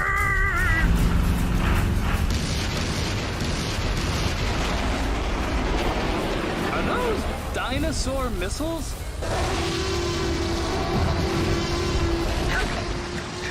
So a lazy film gives you a blank page, something you've seen a million times. And a film trying too hard gives you too much, or you can't make it out. Fury Road doesn't give you all the information, but it lets you see it for what it is. It allows you to become more engaged because you can connect all the dots. Like how I'm not questioning why there's fucking dinosaur missiles flying at me, it just seems... See, the sad thing is that he like, this would be fine. Like, you could make a fine parody sketch kind of thing about this if you know, if you were funny and put in effort. You could make a parody sketch kind of thing about this. You could make it happen. It's not impossible.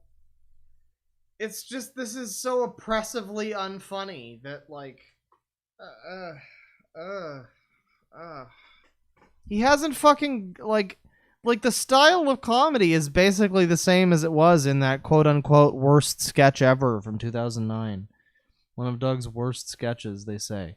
But it's like, here we are in when was this posted? 2015? Yeah, September 23rd, 2015. It was posted in 2015. But this guy's still, like, this is still the level of comedy that we're on with this. I don't know. I don't know. It's like something this crazy-ass world would create. Exactly. Just because there's no details doesn't mean there's no answers. Ow. Speaking of answers, how the hell is he constantly missing us? How the hell are you constantly missing them? What, are you blind? A little bit. We'll snip them out and send them to Valhalla or whatever the hell we believe in. Oh, crap. What is it? It's more enemies to keep the energy high. Why is that bad? I thought you loved that. They're meninists. Can you believe they gave a gun to a chick in this movie? Tell me about it! A man tweeting right now to let the internet know my disgust! That's a manly thing to do. Hell yeah! They act like they're being discriminated against when a woman wants to do something that a man does. We had that. It was called the 40s. Well, they're not very good at growing up. Is this a real contingent of people that we need to, like, concern ourselves with? Yeah, there's stupid screeching retards. It's the internet. Welcome to the fucking internet. There's screeching assholes. Like, what do you want? Yes, there's screeching retards. You're gonna validate every single screeching asshole on the internet talking about some dumb shit? Are you really gonna do that? Okay. Alright. Okay. Alright. Well, okay. It's gotta be better than our other friends here. More meninists? No. Tom Hardy fangirls. There are women who think Tom Hardy is the second coming of Christ for some reason. Really? I mean, he's a good actor, but who would go crazy over him? Probably someone who spends their whole entire life obsessing over fan bases. Hi, Critic! Punchline? I mean, hyper? I found a new calling, Critic, converting everyone to the miracle of Tom Hardy. Oh, praise he. Well, I'm glad you found something more sensible. It's about time the world saw what an incredible talent he is. And you don't think any of that stems from mere physical attraction? I'm thinking of changing my Tinder bio to include some joke from Nostalgia Critic or something, so that if anybody ever responds to me and goes, haha, I recognize that Nostalgia Critic joke, I can just immediately block them and not have to deal with that crazy shit. I'm thinking that might be a good, like, litmus test, you know? No, since he's a feminist, it would be hypocritical to love him just for his looks. Well, Mark Ruffalo's a feminist. Patrick Stewart's a feminist. Louis C.K.'s a feminist. He's even bolder. But Tom loves dogs. The Tom loves Hey everybody, Louis C.K. is a feminist. You need any more fucking proof that your male feminism is bullshit? Do you know how hard it is to find a man who likes dogs? Look, whatever your attraction, you can't act like Tom Hardy's one of the best things in this movie. Don't get me wrong, he does a fine job. He does just as well as Gibson. But through his minimal dialogue and mostly dubbed over lines that are strangely more obvious than when he did Bane, he's serviceable at best. That was great. It's really all what Max is supposed Thank you for giving me a legitimate laugh, Doug Walker. I appreciate it. to be anyway. But the work of his body! I mean, the body of his work! Yeah, you tell those feminazis! Yeah! Max was barely in the film! He spent half the time letting some broad do all the fighting! Yeah! So I like how their reaction is the same that I have, except their reaction is because, ugh, it's Meninists, and my reaction is because, ugh, it's some stupid fucking Coomer leftist weirdo who, like, listens to CNN and thinks that that's all the news that he needs, and he's gonna go and, like, do some sensationalist stupid garbage about, like, the 5 guys that had a problem with fucking Mad Max Fury Road. Like, come on, what a fucking low-hanging Well, you're fruit. saying what Jesus the rest of Christ. the world sees as the manliest movie ever made, you see as being too girly. Man, yes! It's a disgrace to everything that Mad Max stands for. Yeah! Well, that's interesting, because there is a Mad Max movie where he appears. Hey guys, I can't believe Eric Butts already made a cameo on Nostalgia Critic's channel. That's so amazing. There's even less in it and spends most of the time talking about his feelings. Really? Which one? The original, you fucking moron! In proportion of the running time, Mad Max appears less on screen in the first film than he does in Fury Road.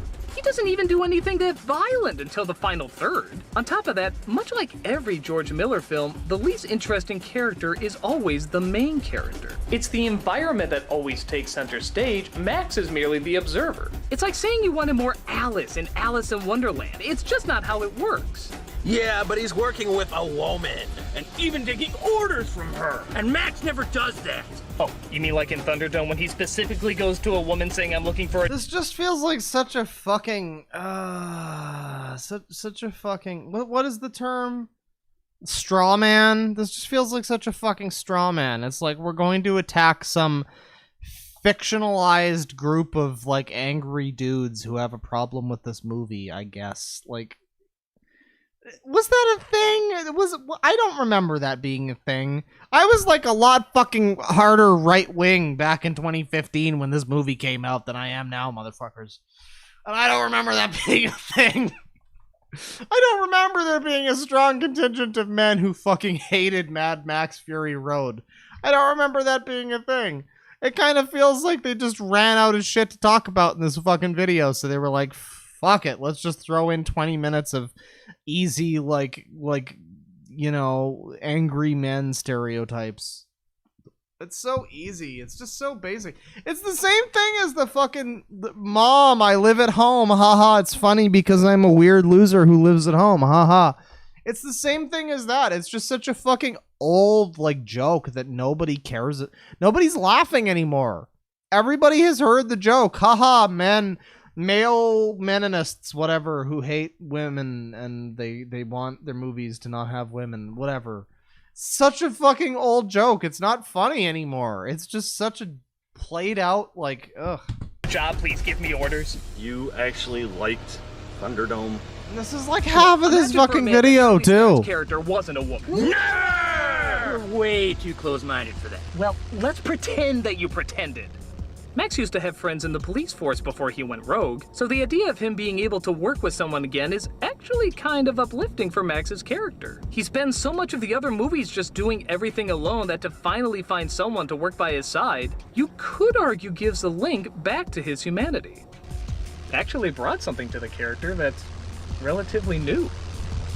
But that doesn't coincide with the— Okay, I don't know anything about this movie or Mad Max, so I'm just gonna jump ahead to something that looks exciting and stupid. Hey, look, it's some more fucking dumb shit. Gang culture, pigs, an old woman with a shotgun, a wild kid or kids, and no places that look anything like the first movie. They even use the same actors in different roles. Truth be told, it's actually not that bad a theory. Great! So does that mean you've accepted Hardy as your one true Max? No, I don't know what the theory is, but we're Walk gonna the red skip carpet, ahead sugar and find something else to make Walk fun the of. red carpet, sugar and glazed. You will walk the red carpet, sugar and glazed. Look, it's raining men! Hallelujah. Popsicles! I'm out of fanboys to launch.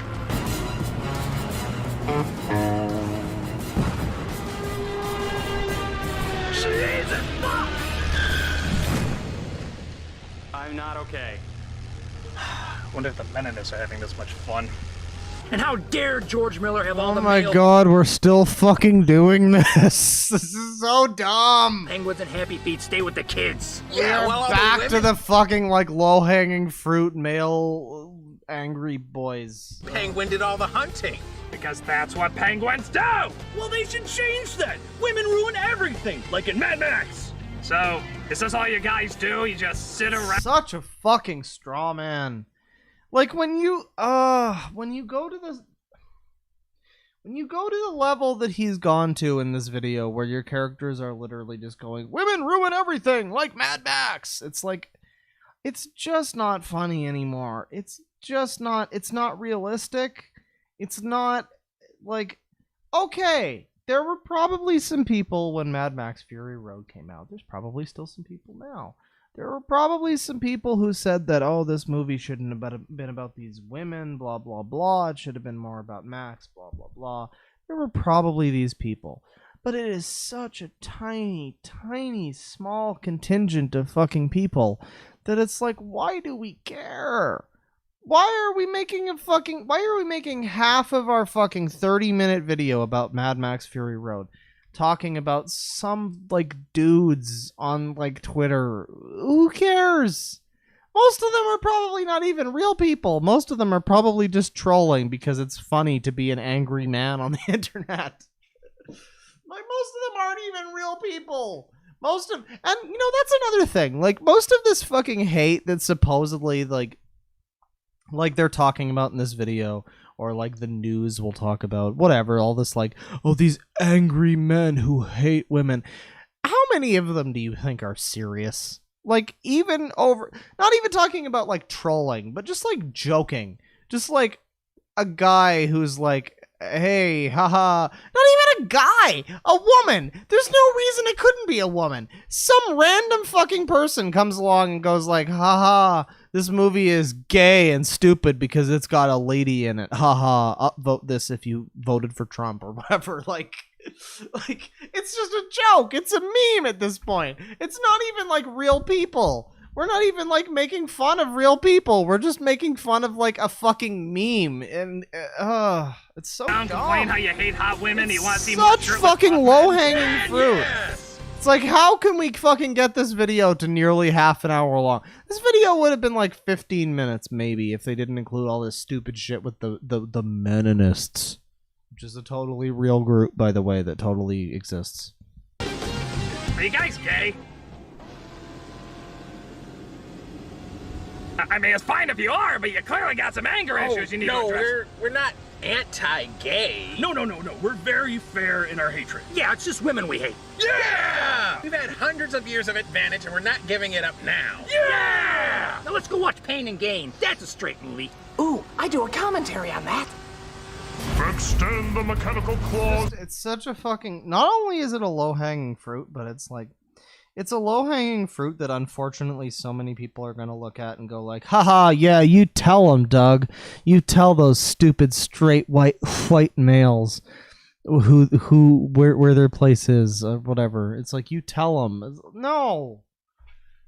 Stop it. Stop filleting yourself over like talking about some shit that's like mostly a joke. Like even the people that are posting that shit on Twitter or whatever that are like, oh, fuck this movie because how serious do you think they really are? Do you really think they would like go to the mat for the shit that they're talking about?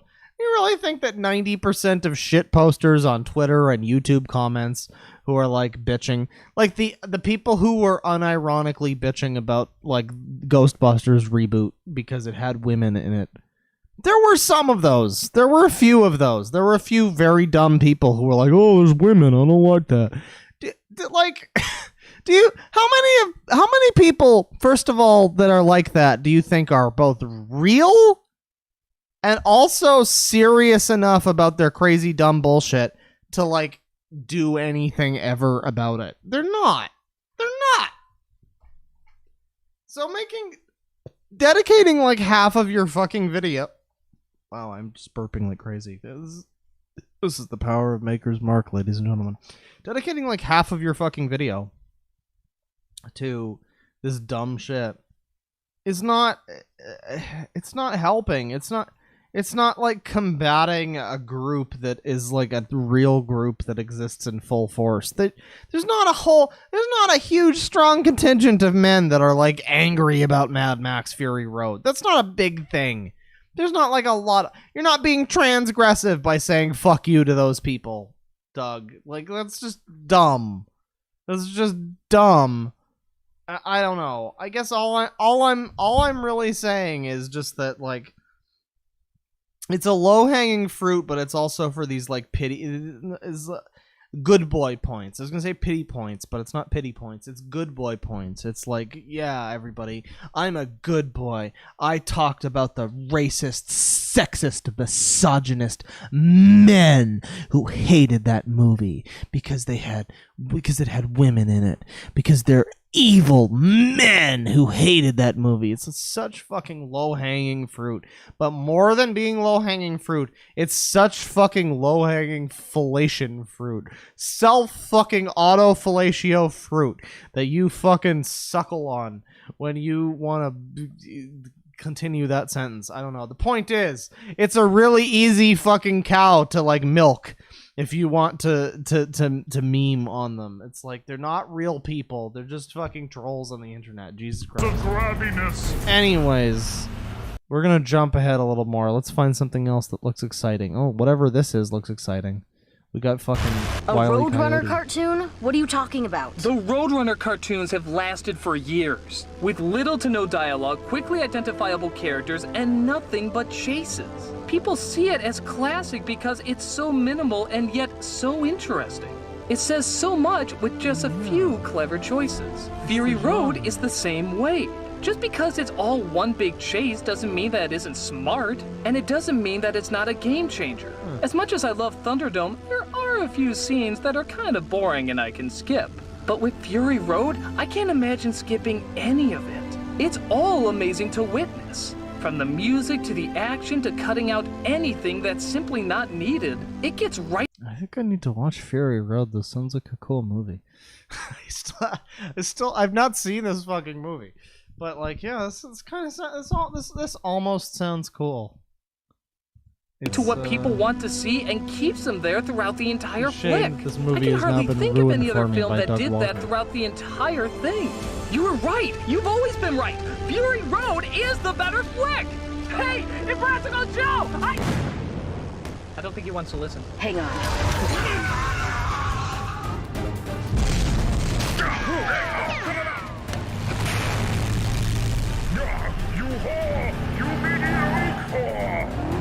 Sharp turn. Did he just call her a whore? That's a power move. That's why Samus should have been a man. What are you doing? I have an idea. I can't see a thing with this on him. I'm just gonna take it off. I am the Redeemer. I am the Savior. I am in deep shit. Is that PewDiePie? I don't know. Oh no, rest in peace, PewDiePie. F's in chat, everybody. Let's go take a look at chat before it's destroyed by F's. Well, that's Paul is something I didn't convinced think I by would the see nostalgia today. critic to watch a movie. Yeah. Ugh, I forgot about national insecurity. I mean, I heard it was a good movie. do that. You should have let the critic do it. Yeah! Wait, I know how to tell him to fuck Fuck women! car.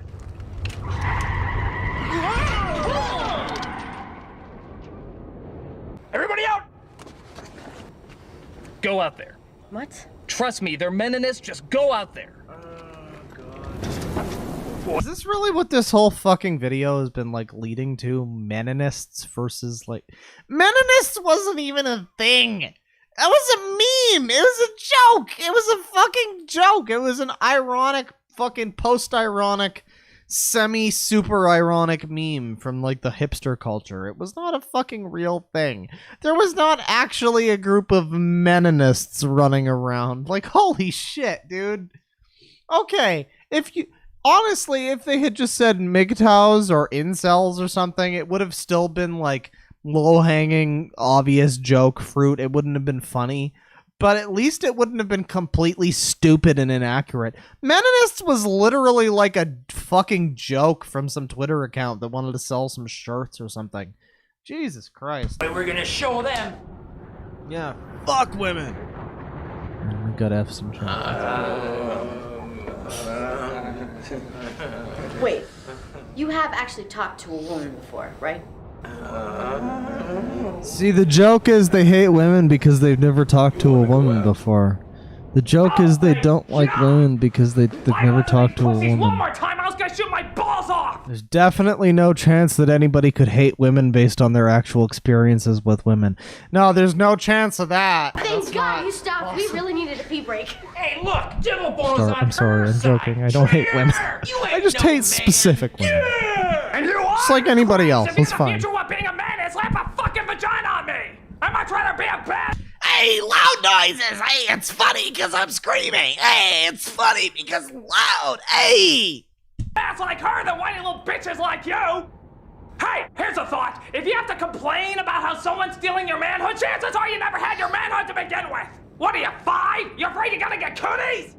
And how's that working out for you anyway? Are women just falling at your feet because you bitch and complain about them online? Real chick magnet, guys! Congratulations on beating up the straw man character of people on the internet that aren't real people on the internet, Doug. You're such a fucking... You're so brave. How could you make a video that's so controversial and yet so brave? Like this, where you take on Meninists, the totally real group that exists on the internet. How could you be so controversial and brave, Doug? I am astounded. You must get laid a lot! You know what? Keep living in your mama's basement, because the grown-ups are gonna make a more badass world, and we don't Mama's need your basement crybaby joke. tears pushing it up! So woke he fell back asleep. And now a message. Hey, that explains the comedy! Americans, Bing! in light of the recent Meninist movement, all female soldiers shall be immediately removed because women shouldn't be fighters or saving men. Hey, look, everybody. It's token black president. Yeah! Now that's what I'm talking about. Really? Instead, all female soldiers are to be replaced with Meninists. Yeah! Seeing as how they complain that only men Meninists are literally not a group. Oh my god! It's like if he made this serious video where he like tackles the evil group known as the like Coomers or something. It's like it's so dumb. Holy shit. People now might not even realize this. People might not even know this because you might hear Meninists and you might think, oh, was there like legitimately a group of like male anti-women people who were like calling themselves Meninists? That's so like oppressive and that's so anti-feminine. No, it was literally just some Twitter account having a fucking jape. It was just some Twitter account having a laugh. And apparently fucking Doug Walker and his token black man and his rest of his crew have decided to run with that and just pretend that that's like a real thing. Again, this was in 2015, but I'm pretty sure by 2014 we knew that Meninists were not real. do the fighting. They are to take their place and be deployed immediately. Guess what, guys? I just got a new job. Thus, all female soldiers shall be rewarded with a Tom Hardy movie value marathon. Who, as we all know, is a method actor. Oh, I'm gonna come. So, are you a feminist? I'm whatever you want me to be.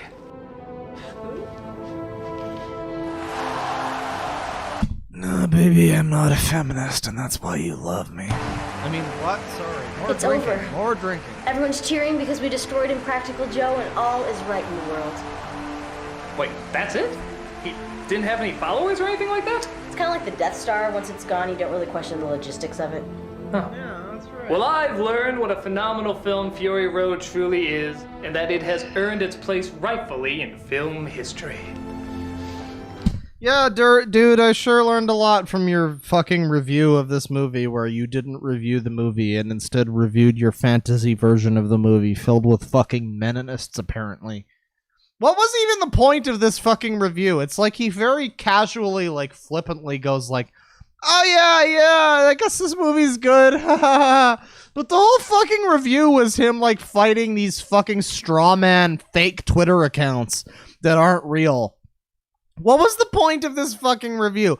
You could have sat down and you could have done the whole fucking review and you could have just been like legit and you could have said, hey, this is the things I liked, these are the things I didn't like, blah, blah, blah. But instead you went with this crazy, stupid bullshit. And... oh, man, I don't know. I don't know, man. Hey, that reminds me. Let's fucking finish this thing. What is your name, anyways? Rey Skywalker. My name is Critic. Skywalker! Boy, that wasn't as shocking as I thought it was going to be. Yeah, it is the title. I don't know why we thought that would be such a big deal. Well, why don't you just end things in a typical Fury Road way? Oh, you mean with a visual that seems half-assed but is actually badass? Yep. Menonists rise up, yes.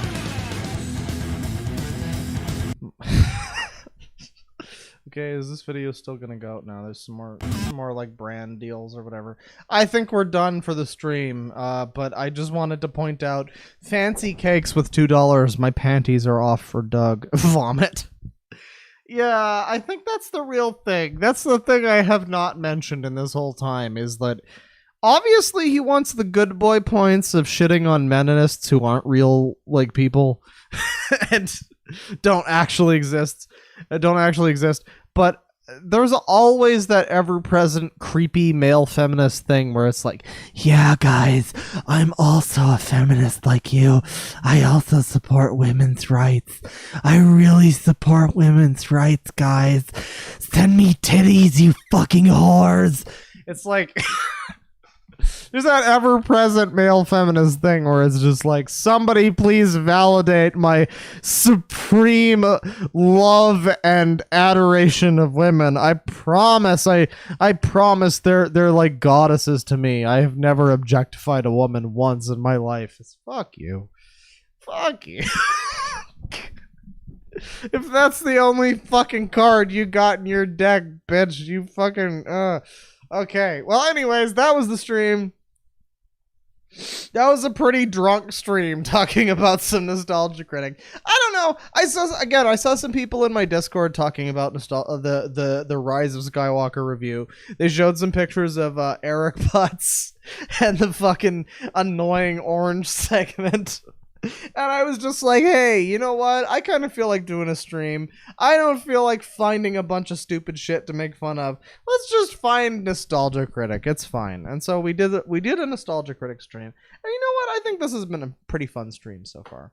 I'm going to return it to my bear here. I'm going to take a look here at the super chats. We've got, let's see. $5 from Zombie Unicorn. If you want something to drink to, look up Lord Stephen Christ. He thinks he's Jesus reincarnated and that the earth is concaved like a bowl. Well, that's very good. Bowl earth. Smoke him if you got him. I've heard of Lord Stephen Christ before. I've also heard that he's like crazy and threatens to kill people, so I don't know. Maybe we'll wait until 100K for that. But just, you know, make sure that everything's all right. Make sure that I'm at least going to be remembered for my 100K plaque. If he fucking kills me for making fun of him. But I don't know. We'll see about that. We got, let's see, $5 from Princeton Abbott. Your anger for nostalgic amazes me. Your anger for nostalgic amazes me. That's a good super chat. I actually used to be a fan of Nostalgia Critic. I mentioned this before. I used to like him. Back in like 2010, 2011 or so. Back when he did the kind of videos that he fucking like built himself on, you know, like talking at a desk making fun of a movie, and then he decided he no longer wanted to do that, and then, like, that's fair, honestly. If he wanted to just retire the Nostalgia Critic character, if Doug Walker, the adult human being, if you will, who made the Joker sketch at the age of whatever old man, adult age he was when he made that sketch 10 years ago.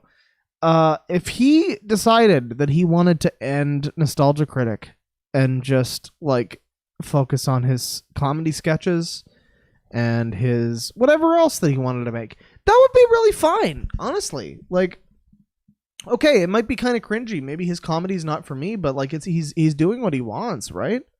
Like he's making these comedy sketches, he's making demo reel, and he's doing what he wants. But that's not what happened. Instead, he decided, well, demo reel is a failure because nobody actually wants to watch my stupid cringy skits unless they're convinced to watch them because of my Nostalgia Critic character.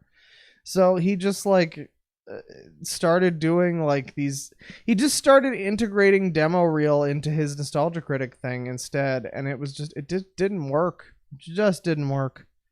Again, yeah, if he just stuck to the demo reel series and he had just continued with that, it wouldn't have been as lucrative for him, obviously, but like I would have at least been able to look at it and go like, okay, this doesn't make me laugh, but like you're obviously like doing this because you enjoy it, blah blah blah. But now it's like this weird corporate cynical thing where it's like he's just making movies, he's just making videos about the most recent movie, the big movie that came out, and he's just talking about them, and he's just like, what happened to being the Nostalgia Critic? What happened to talking about like 80s stuff and 90s stuff that you grew up with? What happened to like the point of your fucking channel? Oh, we've just completely abandoned it because it's easier to like make the same stupid fucking videos about like modern movies. Oh, okay. Yeah, I don't know. I used to like Nostalgia Critic. Wow, I'm very drunk. I'm like completely slurring my words. It's great. I used to like Nostalgia Critic back in the day. I used to like him. I used to think that he was pretty funny. Eventually, I stopped thinking that when I realized that most of his comedy was just screaming at the top of his lungs. But I mean, I did think that he was funny. And I think that he can still like make a vaguely entertaining joke if he wants to. It's just that he's so like full of himself and he really thinks he's worth like he's worth more than he is. I don't know. It's kind of sad. I guess, I don't know. Maybe we're the assholes. Again, if we look at his Nostalgia Critic, if we look at his recent videos, if we just go back and look at the Rise of Skywalker video again from 2 days ago, go back to this. Look at the fucking like to dislike ratio. 19,000 likes, 1.8k dislikes.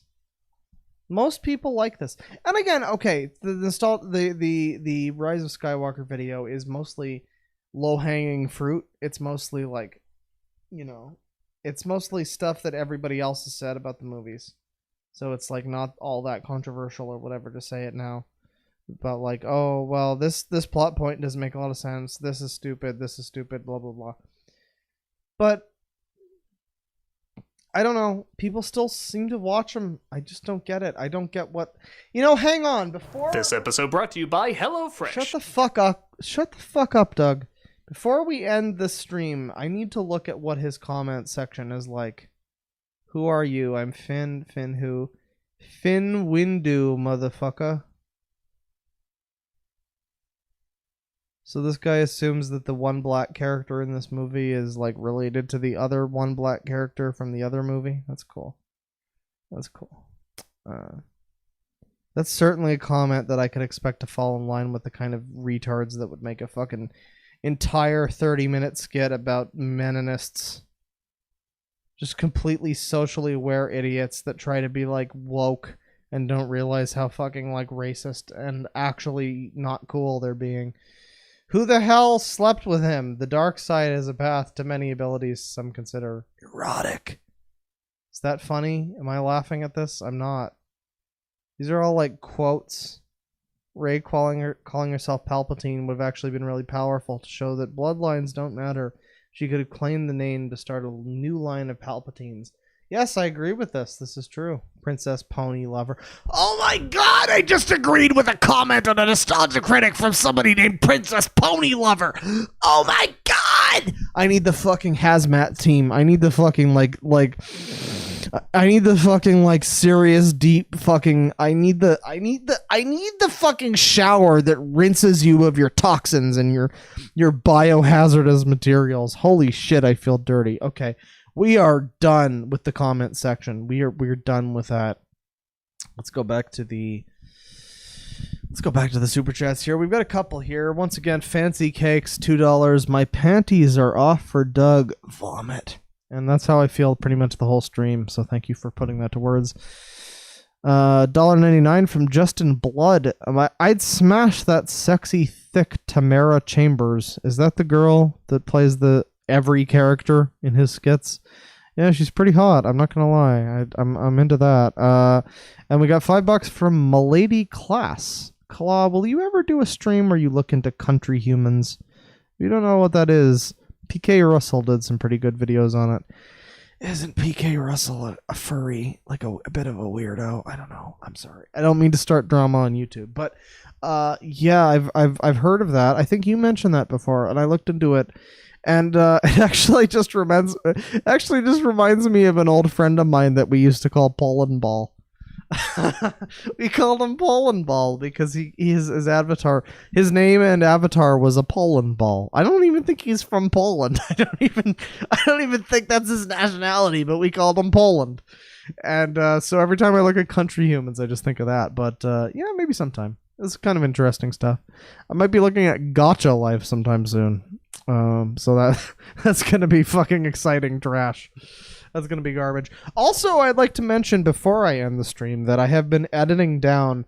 If you were here a little while ago, you may have seen the stream that I did about I think it was just a viewer request stream actually, and somebody requested ML poll. It's a My Little Pony politics board. And so I've decided to edit that down into a video. This one might take a little bit. This one might take a couple days. No promises that it's going to be out like within the week or whatever. I would really like to have apparently, so this is a random little factoid. Apparently my Ashtar video from a year ago came out on January 15th. So I am targeting January 15th as Sicko Army Day.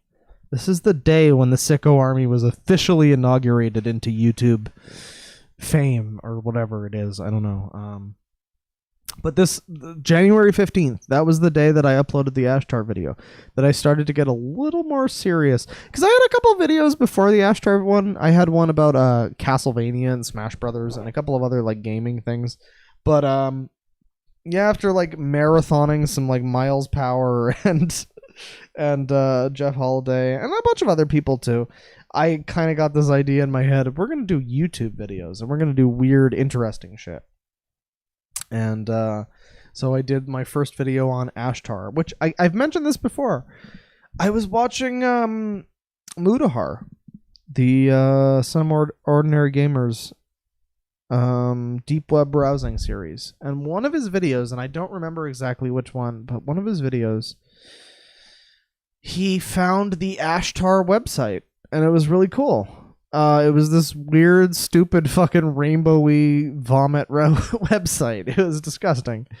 And he was going through it, and he was like, oh, dude, this is so weird, and it's cool. And it's like, yeah, I don't know. I saw that, and I was like, nobody... I looked up Ashtar on YouTube. I guess we're getting into like a bit of like a post-end of stream, like, I'm just talking now. But this is some stuff that's I've been thinking about recently because, again, it's been like about a year since all of this sort of stuff started. I started like doing YouTube kind of full-time-esque. And it was like about a year ago. And I was, I was looking up Ashtar. And I was like, there's like no content about this. I mean, there was the video that I saw from Mudahar. And that was pretty fun. But like, if you look up Ashtar right now, right the fuck now, hang on, let's go back to the browser. Back to the track, motherfucker. We go back to the browser and we just search for Ashtar. Hell yeah, dude, I can type. I'm not totally fucking blitzed out of my mind. I can type. If we just search for Ashtar, what the fuck? It's this guy. Hey, it's this guy. I looked at this guy on a stream a little while ago. What's this guy doing? What is this guy doing? Hey guys, welcome back. It's like a whole channel with multiple people. There are like multiple people doing this channel. But we looked at this guy before. His name was Dreamtime Academy, and he had like less than 1,000 subscribers. But now there's like a bunch of people on this fucking channel. What the fuck is this? We're gonna be bookmarking this shit. Hell yeah, dude. No, don't send it to a different fucking... Oh, God. Oh, Jesus. Oh, I'm a fucking failure at everything I ever tried to do. Oh, my God. Put it back there. No, put it back there. Okay, well, you know, it's fine. We're just going to put it in the thing, and it's fine. Everything is fine. But, oh, well, we've closed our thing. The point is, if you... Well, I'm very drunk and I'm not doing this very well. But the point is, if you search for Ashtar right now, if you go on YouTube and you search for Ashtar, you're probably not going to find my video at the top of the list. I was kind of hoping that my video would be like one that showed up eventually as like the initiation to Ashtar, the introduction to Ashtar, and it was my stupid fucking video. I still like that video. If you guys are new to the channel or whatever and you have not seen some of my earliest stuff from earlier this year, well, earlier last year, like January of 2019 and onward, I did a couple of interesting videos, and one of the ones that I did was about Ashtar, this crazy fucking space consciousness thing that, like, I don't know. It's pretty dumb, but if you look at the video, it's like, it's kind of cool, and these people believe this stuff, and it's just exciting because, like, when I started making the videos, it was this feeling of, like, I'm going to talk about things that other people have not talked about. I'm going to talk about stuff that, like, people are, like, aware of, maybe, that people might look for, but that people aren't, like, you know, like, I wasn't going to talk about Chris Chan, you know, or something like that. I wound up doing videos about Onision, and that was what actually gave my channel some kind of, like, you know, prominence, I guess. It's like what grew my channel, was talking about Onision. But I only talked about him because I felt like there was stuff that other people weren't saying. As somebody once mentioned to me before, who is dead to me, but as somebody once mentioned to me before, they initially started watching my YouTube videos, like my Onision videos, because I wasn't going out there and I wasn't saying like, hey, fuck this guy, he's an evil abuser. I was just like making fun of his stupid fucking content and his terrible fucking comedy sketches and his like just awful content. And like, yeah, I don't know. I feel like there wasn't as many people. There was a lot of people talking about the specifics of his videos or whatever. But there wasn't as many people who were willing to just go like, yeah, boy, let's just take a cursory glance at his channel and just like, we'll give it our best, you know? Like, that's kind of the vibe that I had when I did the first video about Onision, was like, let's just give it our best. You know, we've talked about space cults and shit. Let's just go to Onision's channel and see what the fuck happens. Whatever. Maybe we'll enjoy it. It'll be great. And then we watched it, and it was the worst, most terrible thing ever. But, you know, like, that was the point initially, was like, just either stuff that people haven't talked about or stuff that people have maybe talked about, but not in a way, like, if I had something interesting to say about a thing, then I would talk about it. And that's kind of still the way that I feel, to an extent. I mean, I still tend to do, like, I did that one like a month ago about the rant about YouTube and COPPA and all that stuff. It's probably not like the most original thing that you've seen on YouTube. Everybody's been ranting about COPPA. Everybody's got their shit to say about YouTube as a whole. But like, I don't know. It's just like in that case, it was just like a rant that I had that I wanted to get across. But for the most part, yeah, like if I'm doing a video or something, I try not to do something that's like too, I don't know, done. I'm not going to talk about TikTok. I'm sorry, it's not going to happen unless it's the book TikTok. I found a fucking book called TikTok in my local like pawn shop, not pawn shop, thrift store. In my local thrift store, I found a book called TikTok, and it's like this weird, insane, like absurd fucking fantasy book. I don't know. I think they sold it, so we're probably never going to talk about it. But the point is, unless it's something that I have like some kind of interesting, like, original thing to say about, and that's the thing is like it's anything from like shit that you've never heard of. I try to make this clear to people sometimes. It's like if I make a video, it could be anything from something that you have never heard of and never want to hear of to something that you have heard of too much like recently. I could talk about Jake Paul. It could still fucking happen. It depends. If fucking Logan Paul decides he wants to go back to the Suicide Forest this year, hey, anything could happen. But if I've got something original, vaguely interesting or different to say about something that's happening, then I'll make a video about it. And that's just kind of the ultimate rule, I guess. And I guess I'm just, I don't know, I'm thinking about some of this stuff because it's been like almost a year. I looked actually at my videos earlier, and it's been, like I said, January 15th was the Ashtar video. And before that, I had some stuff, but it wasn't like the current wave of like content that I was trying to make. It wasn't like the push towards, stuff. So I guess one final thing I'll say before I sign off here is on the note of about a year since I've been doing these videos, kind of semi-seriously anyway, I think we're going to do a comment video. I know everybody, I know I literally just said that I don't do videos unless I have my own take on them. And I know everybody does comment videos, but I don't know. I look at my comments pretty often, like once a day or something. I look at like what people are saying. And sometimes there's some like angry, like shitty comments. And sometimes there's some good ones, and there's some stuff that I might want to say. So I think possibly the next video that we do, I did mention that I'm editing down the ML poll part of that last stream. Was it the last stream? It was one of the last streams. It was one of the previous streams, but I'm editing down the ML poll thing into its own streams, or rather into its own video, into its own streams. It only smells. It's only smells. But I'm editing it down into its own video. But potentially before that, I might be working on a comment video. I might be being a filthy fucking scumbag YouTuber and looking at my comments, because honestly, some of the stuff that you guys say is kind of funny sometimes.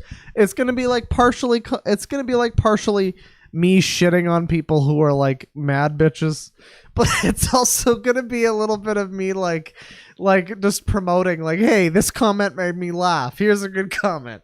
So I think that could be kind of fun. Just to like round off this stream. Hey, my video went to black. Oh god. Oh no. Oh, that's good. That's no good. We're gonna go back to the bear in the fireplace.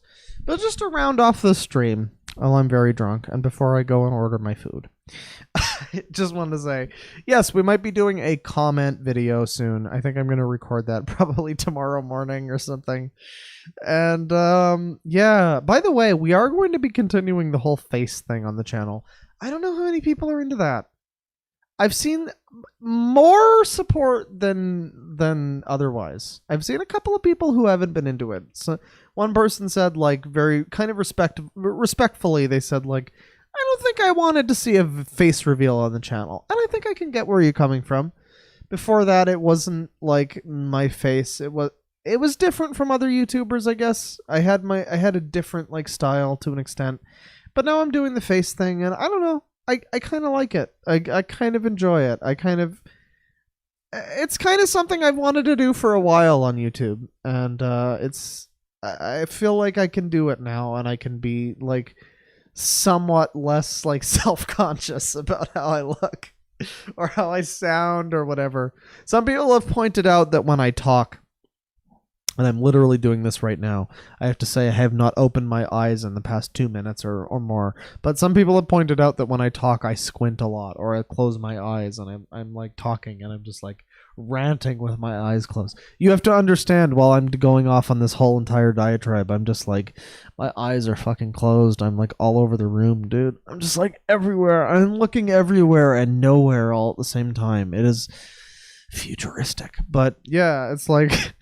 I've seen a couple of comments about how I look or whatever, and I kind of enjoy it.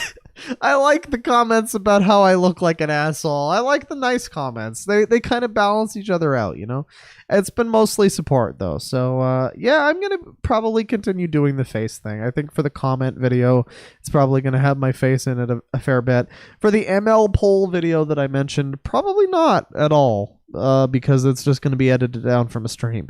If I make an edited video that comes just from a stream, then it's not going to have my face in it or whatever. But if I decide to sit down and make a video from scratch, from now on, I think, yeah, I might be including my face in it. I'm sorry if that's like not cool for some of you. Maybe you're not into that, but I'm a little more comfortable with just doing that now. So I think I'm going to keep doing it.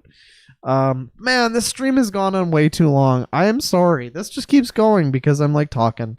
I'm just saying some stuff. You know, it's been like almost a year since the sicko army has joined YouTube. And even at that, I mean, people only really started following me after like 3 months or something. But like my first like serious new rebranding DeadwingDork video was the Ashtar video, which again was January 15th. I think the comment video might come out before then unless I'm still working on music, but January 15th is a good day. That is the DeadwingDork day. That is the day when I decided to fucking put aside all my stupid bullshit and like procrastination and whatever and just be like, fuck it, let's just record me looking at some dumb shit and like throw in some memes and some fucking video game music that I like. A lot of people don't know this, but my videos are mostly only exist so I can shill the music that I like. You have all been fucking subliminally messaged to. You've all had my music like in your ear, the nice stuff that I like, the fucking like Sonic music or whatever. I'll be like, yeah, I'll just throw this in the background, and then it's just gonna get into your ear like an earworm, and you're gonna like the content of the video because I'm a funny motherfucker. But then the music is gonna be what sticks with you. That was always the point. Get people to like the music. Gee, Deadwing, why is your fucking background music so loud? Why can't I listen to myself think while I'm listening to your videos? Well, Johnny, it's because I don't like the sound of my voice, but I sure like the sound of SimCity music. Anyways, this video has gone on a little bit too long. This video has gone on a little, or rather this stream, wow, I'm very drunk.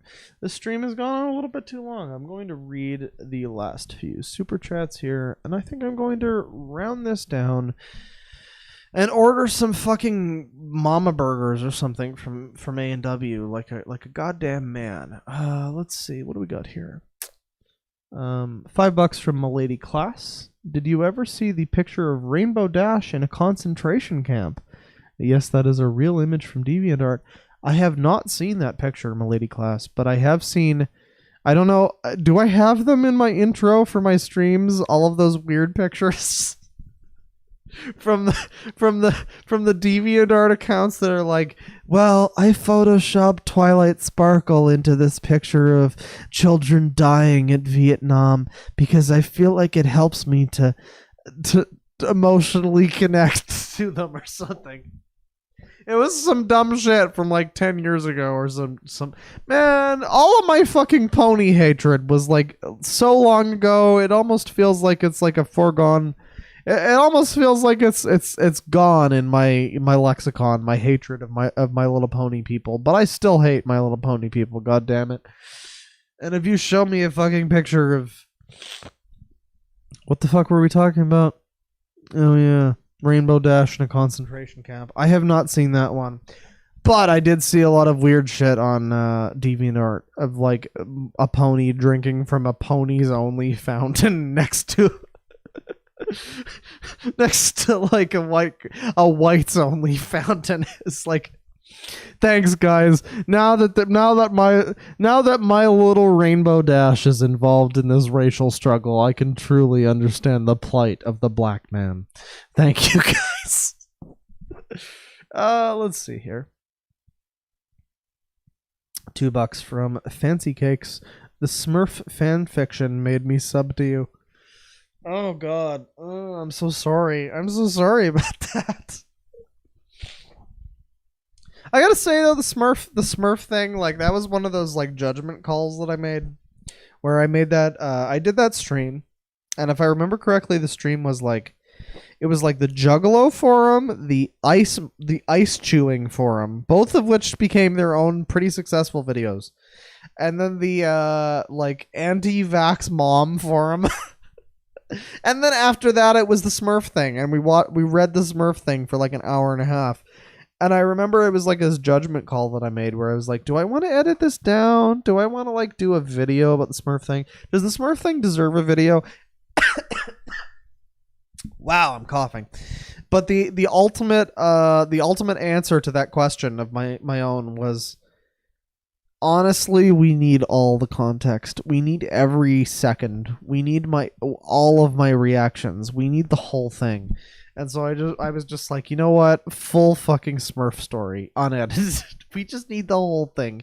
The rest of it we can edit down. Maybe the anti-vax forum, we don't even need to put into a video. It wasn't that interesting. But the Smurf story, that gets the full treatment, baby. That gets full fucking frontal I was gonna say full frontal nudity, but that's not what that is. Full frontal claudity. That's what that is. Full frontal content. That's what there you go.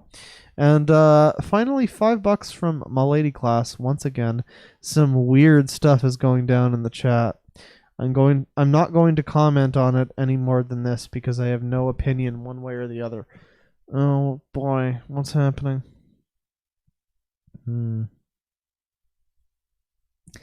Big bellies.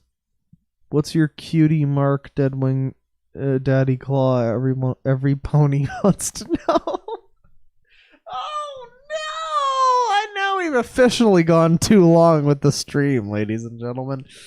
I don't even want to find out what else is happening in the stream. Is there some assholes? Are there some shitters? What do we got going on here? Yo, Dolenston, I want to cut open your chest and lay my eggs inside of you. Huh.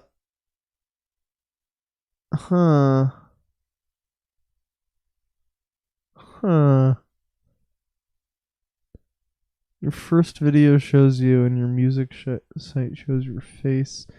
Dashing wing dork.